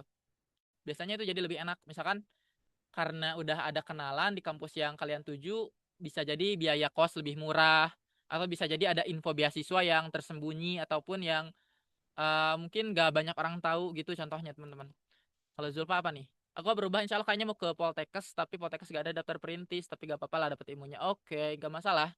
Nah, Poltekkes juga mungkin lebih straight to the point banget gitu ya. Pokoknya ya abis lulus gitu ya, jelas gitu ya mau ngapain, gak ngawang-ngawang atau gak akan bersaing dengan sarjana-sarjana lain secara umum gitu ya. Itu keuntungan ataupun kelebihan dari Politeknik ya teman-teman, perlu diketahui.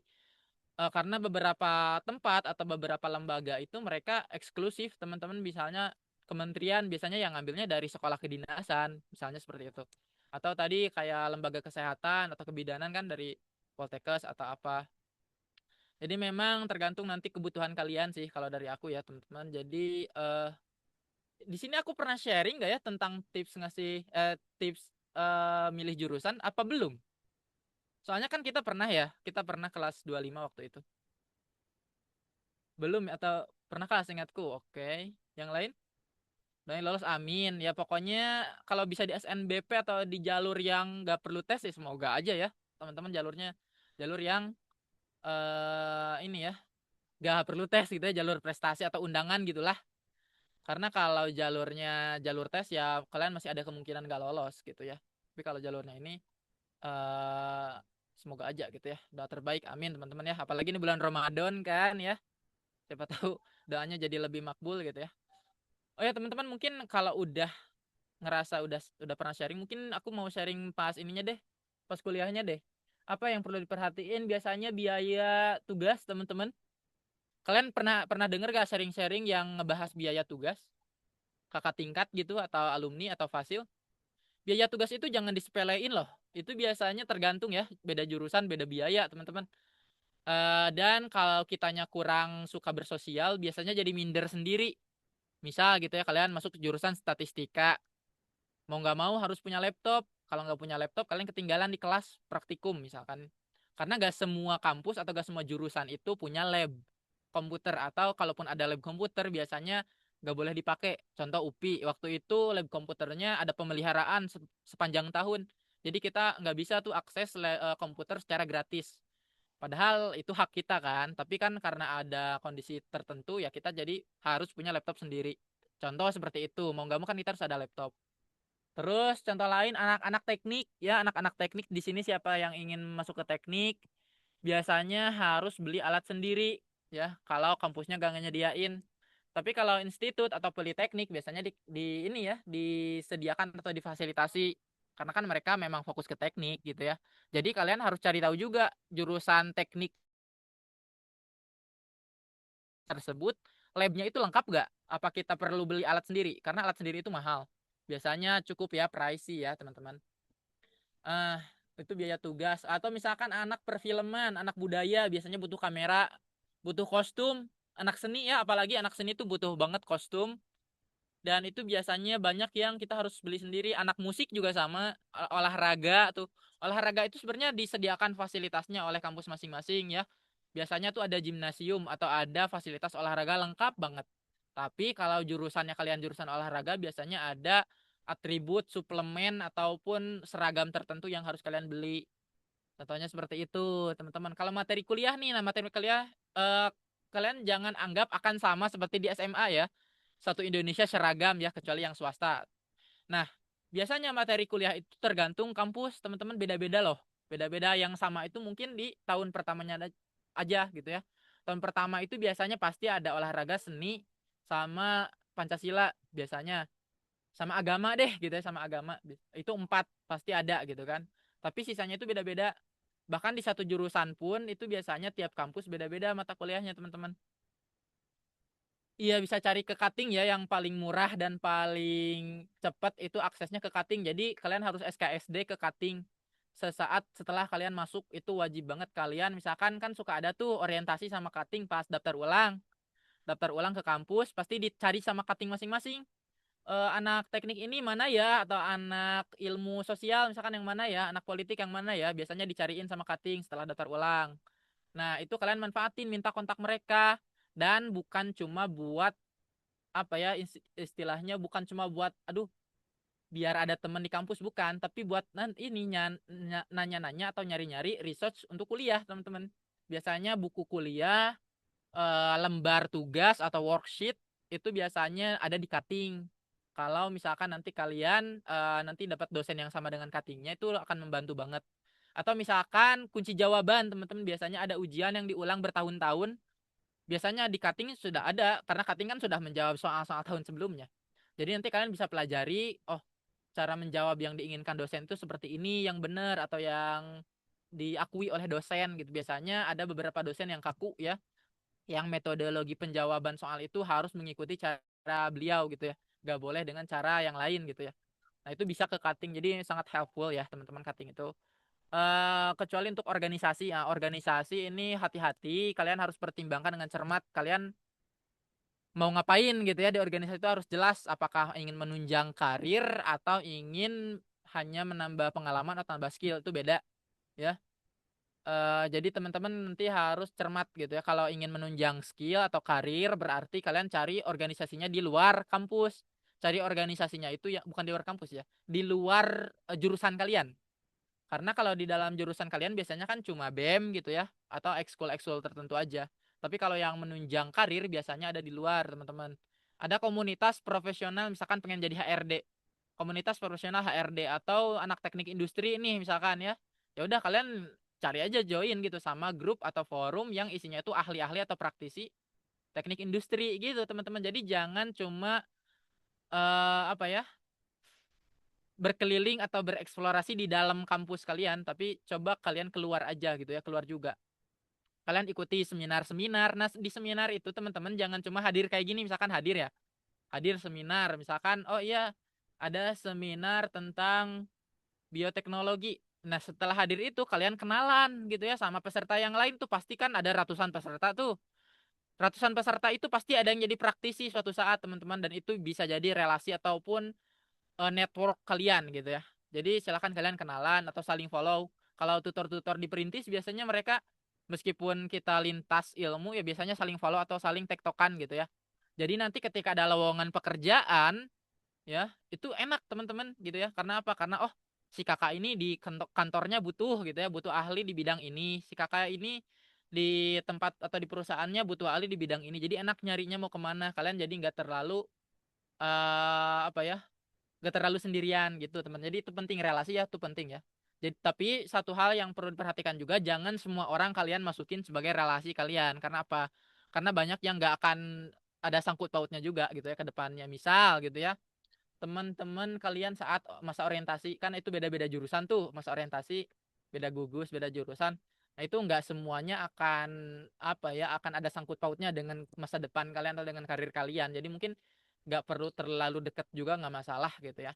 Tapi kalau tadi memang kayaknya ini orang akan bisa ngebantu kita ya untuk mencari peluang kerja.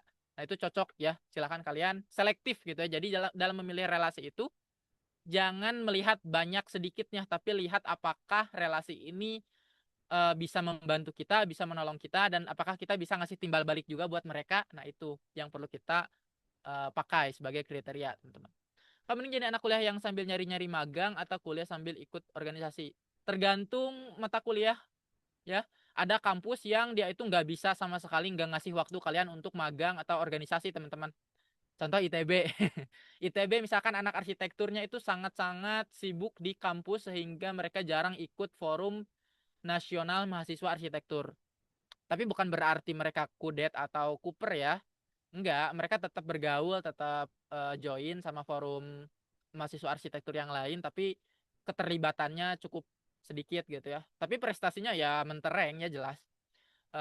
Jadi tergantung nanti universitas kalian tuh di mana gitu ya. Karena ada universitas itu yang jadwal kuliahnya cukup lega ya, cukup luang gitu ya. Kalian bahkan bisa sampai magang di dua tempat.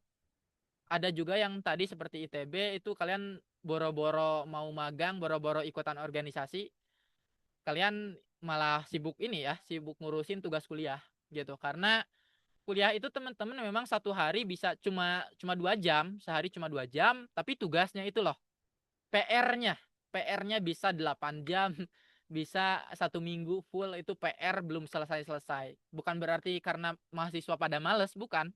Tapi karena beban mata kuliah itu memang tinggi. Begitu, jadi bedain dengan saat kalian SMA ya. Dan itu juga tiap kampus beda. Misalkan aku kan psikologi nih. Aku di psikologi UPI itu cenderung lebih santai dibanding psikologi di Unpad gitu ya. Karena kalau Unpad dia jurnal ilmiahnya bukan cuma jurnal psikologi tapi juga harus jurnal kedokteran karena psikologi Unpad itu nanti akan menjurus ke psikolog klinis, teman-teman. Jadi psikolog murni, tapi kalau di UPI itu kita masih fleksibel. Mau jadi psikolog klinis silahkan, mau jadi HRD silahkan, mau jadi konsultan silahkan, bebas gitu ya, mau jadi di industri apapun juga bebas gitu ya, jadi agak lebih santai. Nah itu juga berbeda teman-teman, jadi jangan samain ya kalau misalkan ada teman kalian yang satu jurusan tapi beda univ, ternyata kok dia libur lebih dulu, atau kok dia santai ya kak, kok dia bisa jalan-jalan ya kak, kok aku enggak, ya karena beda kurikulum teman-teman ya.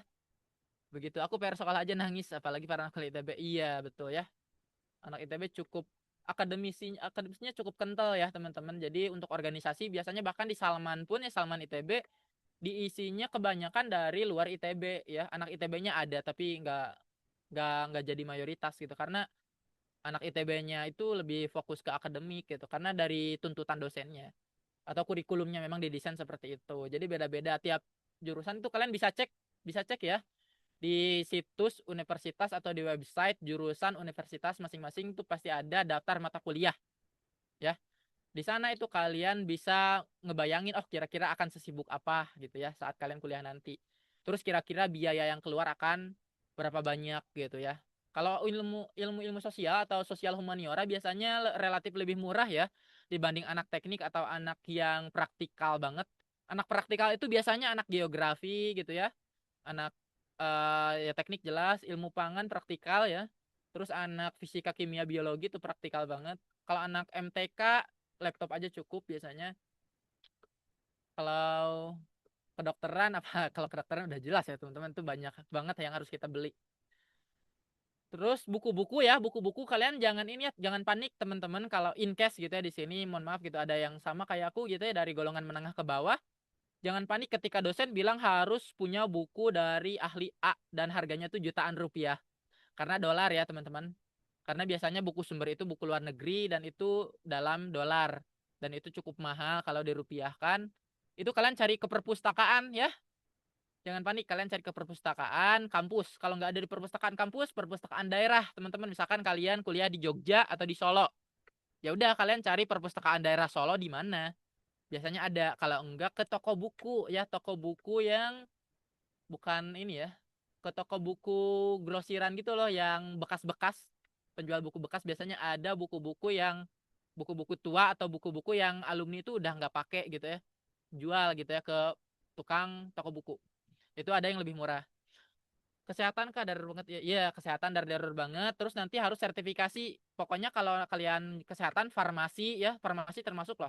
Farmasi, perawat, psikolog, apalagi kedokteran, ya pokoknya yang bau kesehatan itu dia harus setelah lulus S1 nggak bisa langsung kerja, harus sertifikasi lagi dan itu nambah biaya teman-teman. Dan itu kalian harus pertimbangkan juga. Beberapa jurusan yang lain kayak teknik ya sekarang ada loh. Kalian teman-teman setelah lulus ya sarjana teknik, kalian bisa ikut program profesi lagi setahun. Sarjana keguruan juga sama ya, sarjana pendidikan juga sama. Harus PPG dulu sebelum kita bisa jadi PNS. Pokoknya sekarang itu teman-teman regulasinya berbeda ya. Kalau dulu memang 4 tahun bisa lulus langsung kuliah, langsung kuliah langsung kerja. Kalau sekarang itu S1 itu kayak bare minimumnya aja gitu ya. S1 itu belum tentu kita bisa langsung dapat kerjaan gitu ya. Maka dari itu kita harus pertimbangkan dengan cermat kira-kira jurusan yang kita pilih ini bisa langsung kerja nggak sih gitu ya. Kayak tadi misalkan kayak ini ya yang mau ke Poltekkes atau mau ke Politeknik itu kan cukup cepet ya, 3 tahun bisa langsung kerja atau 3 tahun bisa langsung magang di tempat yang bagus ya, di perusahaan yang ngasih gaji yang oke. Biasanya itu politeknik gitu kan. Kalau di universitas ya tadi kita harus bersaing dengan teman-teman yang lain, dan saingannya itu teman-teman bukan dalam hal nilai IPK ya, bukan ya. Kayak kalau di SMA kan saingannya yang penting nilai ranking bagus gitu ya, nilai rapot bagus, enggak. Tapi kalau di kuliah itu pertama itu kalian seberapa sering ikut lomba, seberapa sering kalian juara, dan seberapa sering kalian ikut workshop gitu ya ataupun seminar. Nah, dari sana gitu ya baru kelihatan, oh ini anak ilmunya nih beda nih sama teman-teman seangkatannya gitu. Oh ini anak punya nilai plus atau punya nilai lebih gitu ya. Yang paling diperhitungkan sih magang ya. Magang sama juara lomba biasanya itu paling diperhitungkan karena itu lebih apa ya? Itu menjadi bukti gitu ya bahwa oh ini anak unggul nih gitu ya di bidangnya karena apa? Karena dia juara nih gitu kan, atau karena dia oh dipercaya untuk magang. Biasanya itu. Jadi ya coba nanti kalian kalau ada waktu di tingkat 3 ya. Gak perlu kalau di tingkat 1 itu gak perlu kalian mikirin magang. Mikirin kalian ini aja gitu ya. Mikirin tugas kuliah aja. Bisa nggak kerjain gitu ya. Karena makin lama itu akan semakin sulit ya, tingkatan tugas kuliah itu makin tahun makin kompleks. Dan aku sarankan ya kalian apalagi yang jarang atau yang males ya berinteraksi sama sekitar, sama tetangga, dari sekarang mulailah kalian belajar bertetangga gitu ya, karena akan pasti satu saat itu akan ada tugas yang hubungannya sama sosial, pasti itu ada ya. Jadi silahkan kalian tingkatin skill komunikasi kalian ataupun ya apa ya ramah tamahnya mungkin silahkan kalian tingkatin skill basa basinya, meskipun kalian misalkan tipe yang gak suka basa basi atau tipe yang cuek gitu ya, karena itu akan membantu kalian nanti saat ada tugas sosial, biasanya KKN ya, atau kalau nggak di KKN di pengabdian gitu ya, biasanya itu ada diwajibkan untuk melakukan proyek sosial. Nah proyek sosial ini bisa kalian pamerkan sebagai portofolio juga suatu saat nanti kalau kalian magang. Karena apa? Karena perusahaan itu biasanya nyari anak yang berdampak secara nyata kepada lingkungan. Kalau misalkan kalian cuma pinter teori, ya perusahaan itu nggak akan ngelirik teman-teman. Karena apa? Karena banyak yang pinter teori tapi nggak cocok bekerja gitu ya. Itu banyak. Karena kan kalau bekerja itu konteksnya sudah sosial teman-teman ya. Interaksi antara bawahan dan atasan, antara anggota tim dengan anggota tim ya. Gitu ya. Jadi kerja itu nggak mungkin kita sendirian. Pasti kita, meskipun kita anak teknik, pasti kita harus ngobrol. Misalkan tadi anak teknik sipil ya, pasti kita harus pandai ngobrol dengan tukang ya, atau pandai ngobrol dengan kuli.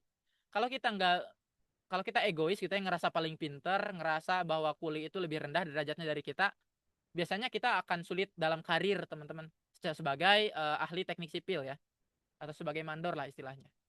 Begitu teman-teman. Jadi ngebedain banget ya ilmu sosial itu atau keterampilan sosial itu. Terus juga akreditasi kampus juga kalian harus perhatikan, terutama akreditasi jurusan kalian.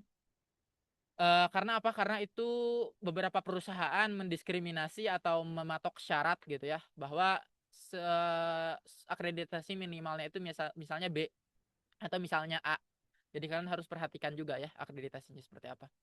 Kayak biasanya nyari-nyari magang gimana? Dari pemerintah sudah banyak teman-teman, sekarang mah enak ya. Zaman sekarang tuh kayak dari kementerian itu sudah ada dikasih ini, dikasih akses, dikasih ininya ya, dikasih fasilitas gitu ya, bahkan magangnya dibayar loh, dibayar oleh pemerintah gitu ya. Jadi kayak kalian misalkan dapat KIP tuh, saat kan nanti kalian magang itu kalian KIP-nya itu diganti jadi uang hasil magang gitu. Jadi memang misalkan KIP-nya itu 2 juta atau ya 4 juta per satu semester, nanti kalau kalian magang bisa bertambah misalkan jadi 8 juta per satu semester. Begitu contoh ya, contoh. Atau magangnya itu dari BUMN. Ya, itu biasanya open gitu ya, terbuka untuk umum. Jadi kalian bisa cari-cari di BUMN. Atau kalau enggak kalian tanya ke dosen. Dosen kan biasanya bukan cuma pengajar, biasanya dia juga kerja di tempat lain. Ya, kalian harus punya, seenggaknya kalian ke dosen wali atau dosen yang mata kuliahnya kalian sukai. Kepoin aja atau tanyain aja, Pak, Bu, gitu ya, ada info magang ataupun di kantor Bapak Ibu ada yang butuh pegawai atau pekerja tambahan. Nah, saya bersedia nih jadi anak magang. Jadi kita harus proaktif, teman-teman. Iya, nggak apa-apa. Jadi memang di kuliah itu rugi sih kalau kita jarang nanya ya. Jarang nanya tuh bukan nanya saat kelas pas teori ya, bukan. Tapi nanya itu hal-hal yang berkemungkinan menguntungkan kita. Kayak tadi info lomba, info magang, info yang bisa nambah relasi, nambah uang gitu ya. Gak masalah teman-teman. Karena apa? Karena banyak yang kuliah juga itu dia udah bisa independen secara keuangan karena saking banyaknya lomba yang dia ikuti, saking banyaknya mungkin kerjasama yang dilakuin sama dosen gitu ya. Nanti dosen juga pasti kok ngajak kerjasama, nawarin. Dan banyak yang nggak inisiatif teman-teman ya di kuliah itu sayang sekali ya banyak yang pinter tapi sedikit yang inisiatif. Kalau kalian punya inisiatif sih mending deketin ya dosen, kakak tingkat. Biasanya suka ngasih proyek. Nah, kakak tingkat juga teman-teman jangan salah. Biasanya punya freelance mereka tuh. Punya freelance yang hasilnya itu dolar ataupun euro. Nah, itu kan lumayan ya kalau dikonversi ke rupiah. Deketin aja gitu ya. Kalau yang memang menurut kalian, wah ini kira-kira aku bisa apa ya? Aku bisa mendapatkan uang tambahan. Tapi kalian jangan apa ya? Jangan terlalu pamrih ya. Jangan terlalu memperlihatkan bahwa kalian cuma berteman dengan yang ngasih kalian uang. Bukan seperti itu juga ya. Kalian bisa berteman dengan siapapun secara genuine, pasti ada circle-circle-nya. Ada teman khusus untuk main, ada teman yang tadi khusus untuk karir, atau ada teman yang mungkin khusus untuk belajar gitu. Itu kalian pasti punya circle masing-masing. Jadi kalian harus bisa pandai menempatkan diri. Kira-kira kalau mau berhasil dalam karir harus deketin siapa? Kalau mau berhasil dalam hal akademik harus deketin siapa? Kalau mau have fun, yang paling asik, yang paling easy going, yang paling terjangkau sama siapa? Nah itu kalian harus pandai-pandai menempatkan diri. Clear gak sampai sini? Karena hubungan di dunia orang dewasa itu teman-teman pasti transaksional ya. Ada memang yang tulus ya. Aku sama dia emang dari kecil misalkan deket ya udah. Itu kan tulus ya. Tapi kebanyakan tuh transaksional gitu ya. Kalian ditemenin gitu ya sama orang lain itu bukan karena kaliannya baik atau orang lainnya baik, tapi bisa jadi karena ada sesuatu yang dimanfaatkan dari kalian oleh orang lain. Dan itu normal. Itu bukan berarti saling apa ya, saling menjebak atau saling memanfaatkan bukan, tapi itu lebih ke simbiosis aja. Clear ya? Simbiosis teman-teman di dunia orang dewasa itu simbiosis benar-benar kerasa banget ya. Kalau kalian gak ada nilainya di mata orang lain, percaya sama aku, kalian gak akan punya teman. Jadi kita harus punya ilmu atau punya kebijaksanaan tertentu atau punya value tertentu yang bisa dinilai, yang bisa diakui oleh orang lain sehingga kita dapat respect dari mereka sehingga mereka mau bantu kita misalkan kalau kita punya kebutuhan atau punya keinginan tertentu. Gitu. Dalam hal tadi misalkan memuluskan rencana pekerjaan kalian atau pengen masuk ke tempat tertentu gitu ya. Misalkan ada gitu ya lembaga tertentu atau tempat tertentu yang nggak bisa masuk kecuali anggota eksklusifnya. Kalau kalian kenal dengan orang yang ada di dalam sana, ya kan kalian enak gitu ya bisa masuk. Itu contohnya ya. Seru kayak lagi ikut seminar. Ya ini jarang dibocorin atau jarang diceritakan sama dosen sih. Karena apa? Karena mungkin kedengarannya nggak etis ya. Kedengarannya nggak etis. Tapi apa? Tapi ya tetap aku harus spill ke adik-adik mahasiswa ataupun ke adik-adik seperti kalian yang mau mahasiswa. Karena apa? Karena banyak banget teman-teman yang menyesal setelah lulus kuliah itu nggak ada perubahan dalam hidup.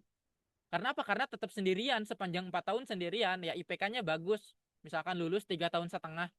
Tapi lalu apa? Kalau nggak ada kenalan, kalau nggak ada hasil magang, nggak ada hasil proyek sosial, nggak ada hasil lomba, kalian tetap ya akan dinilai remah-remah aja gitu. Karena dalam ekonomi kita saingannya itu sangat banyak teman-teman ya. 19 juta pengangguran tuh bener-bener real nyata teman-teman. Itu tuh jangan dikira 19 juta orang yang nganggur ini pemuda yang nggak berpendidikan. Banyak banget S1, S2, bahkan doktor yang sulit dapat kerja di Indonesia saking ketatnya persaingan dan tadi kurangnya koneksi, kurangnya kemampuan sosial, kurangnya networking, kurangnya kita pamer. Kita tuh harus pamer teman-teman suatu saat kalau sudah kuliah. Pamer itu bukan gini. Nih lihat, aku juara 1 nih lomba ini, kamu kalah, kamu gagal, bukan kayak gitu. Pamer itu di media sosial, pamernya bukan ke teman-teman, pamernya itu ke perusahaan ya. Misalnya, oh iya, misalkan di LinkedIn atau di portal tempat kerja ada misalkan perusahaan yang kalian targetin gitu ya. Misalkan Sido muncul gitu ya. Kalian targetin Sido muncul. Ya udah kalian pamer di sana gitu ya bahwa oh kalian sudah bisa ABC gitu ya. Terus kalian pernah ikut lomba ini gitu ya. Terus kalian misalkan pernah jadi duta apa gitu ya. Nah, itu kalian pamerin ke sana gitu ya. Biar nanti saat kalian lolos gitu ya, lolos kuliah ya. Lulus kuliah kalian melamar kerja ke sana pun kalian sudah dikenal. Oh ya, ini anak punya kesan nih gitu ya. Ini anak memang dulu itu pernah ikut lomba yang diadain Sido muncul atau ini anak pernah ikut bootcamp yang diadain sudah muncul kayak gitu contohnya ya. Jadi pamer di sini tuh bukan pamer ke teman-teman, tapi pamer ke senior-senior yang udah kerja di tempat yang pun sama teman-teman ya. Jangan cuma karena kalian pikir bahwa dokter itu ya sudah pasti jadi dokter, kalian nggak butuh untuk flexing ataupun pamer. Kalian tetap perlu. Karena apa? Karena nanti akan kelihatan gitu ya. Akan kelihatan mana yang akan diajak proyek nih oleh kakak kelas gitu atau oleh senior, oleh dokter senior, dokter spesialis misal. Ini anak meskipun baru koas sudah sangat mendalami tentang jantung misalkan ya. Wah ini aku cocok nih aku jadiin asisten. Misalnya kayak gitu teman-teman. Kebayang nggak sampai sini? Ya personal branding bahasa kerennya. Bayang ya, semoga bayang. Kalaupun enggak masalah. Nanti juga pas kuliah akan ada kok kakak-kakak yang baik hati ngasih tahu hal ini kepada kalian ya. Jadi luas ya tadi selain kuliah kita harus lihat ya apakah ada potensi freelance atau potensi dapat penghasilan tambahan. Terus ada info lomba, info magang, dan rekomendasi dari dosen gitu ya. Networking dari luar juga perlu seperti itu ya yang relevan. Mungkin itu aja teman-teman karena udah tinggal 4 menit kita genapkan aja lah ya karena siapa tahu kalian pengen istirahat, pengen siapin bukber juga ya ataupun yang mau nyiapin takjil sendiri gak masalah. Dari aku demikian aja. Ada yang mau ditanya dulu nggak sebelum aku tutup? Karena takutnya kebanyakan yeping kalian juga bosen ya dengarnya. Aman nggak? Clear nggak? So far so good ya. Ingat tadi kuliah itu jangan ikut-ikutan orang tapi perlu kalian perhatiin kondisi kalian ya. Kalau kondisi kalian misalkan memang kuliah untuk bekerja, kalian jangan terlalu idealis, cari jurusan yang memang akan menghasilkan uang. Jangan cari jurusan yang dapat ilmunya aja gitu ya. Tapi kalau kalian memang sudah kaya atau sudah stabil secara finansial, ya kalian bebas mau pilih jurusan apapun, itu privilege kalian gitu ya. Jadi sesuaikan jurusan itu dengan kebutuhan keluarga masing-masing atau kebutuhan diri masing-masing ya. Jangan ikut-ikutan, nanti kalian nyesal kalau ikut-ikutan ya. Cukup ya, oke. Terima kasih banyak teman-teman yang telah menyimak. Mohon maaf juga yang mungkin ini pada off cam mungkin kayak kurang berminat kah dengan topik ini, gak masalah. Sekian dari aku, semoga bisa dimengerti, semoga bisa dipahami dan ya semoga sukses, semoga lolos di tempat terbaik, tempat yang paling cocok, yang paling betah, paling enjoy dan paling cepat membawa kalian ke jalur kesuksesan yang kalian impikan ya. Amin ya rabbal alamin. Semoga ilmu juga bermanfaat dan berkah, bisa kalian manfaatkan dan bisa kalian salurkan ilmunya ke adik-adik nanti mungkin ya. Demikian teman-teman, terima kasih. Oke, kalau suka obrolan bisa di ini aja ya di IG Dais M Rizky teman-teman. Ini nih aku drop IG-nya dah. Biar kalian gak ini ya, gak terlalu bingung nanti kalau ada yang mau ditanyain. Oke ya. Oke, wassalamualaikum warahmatullahi wabarakatuh ya. Thank you guys. Bye, berkah selalu ya, sukses, semangat. Waalaikumsalam. Terima kasih, Kak. Oke, teman-teman. Aku di sini gantiin Kak Syafa karena Kak Syafanya lagi ada kendala ya, lagi ada urusan yang nggak bisa ditinggalin. Nah, sebelum kita mengakhiri kegiatan hari ini, mari kita baca doa terlebih dahulu ya. Sesuai gaya, kecepatan, dan imannya masing-masing. Berdoa dimulai. Berdoa dilanjutkan di lain waktu. Terima kasih teman-teman. Aku N ya. Makasih, Nisa.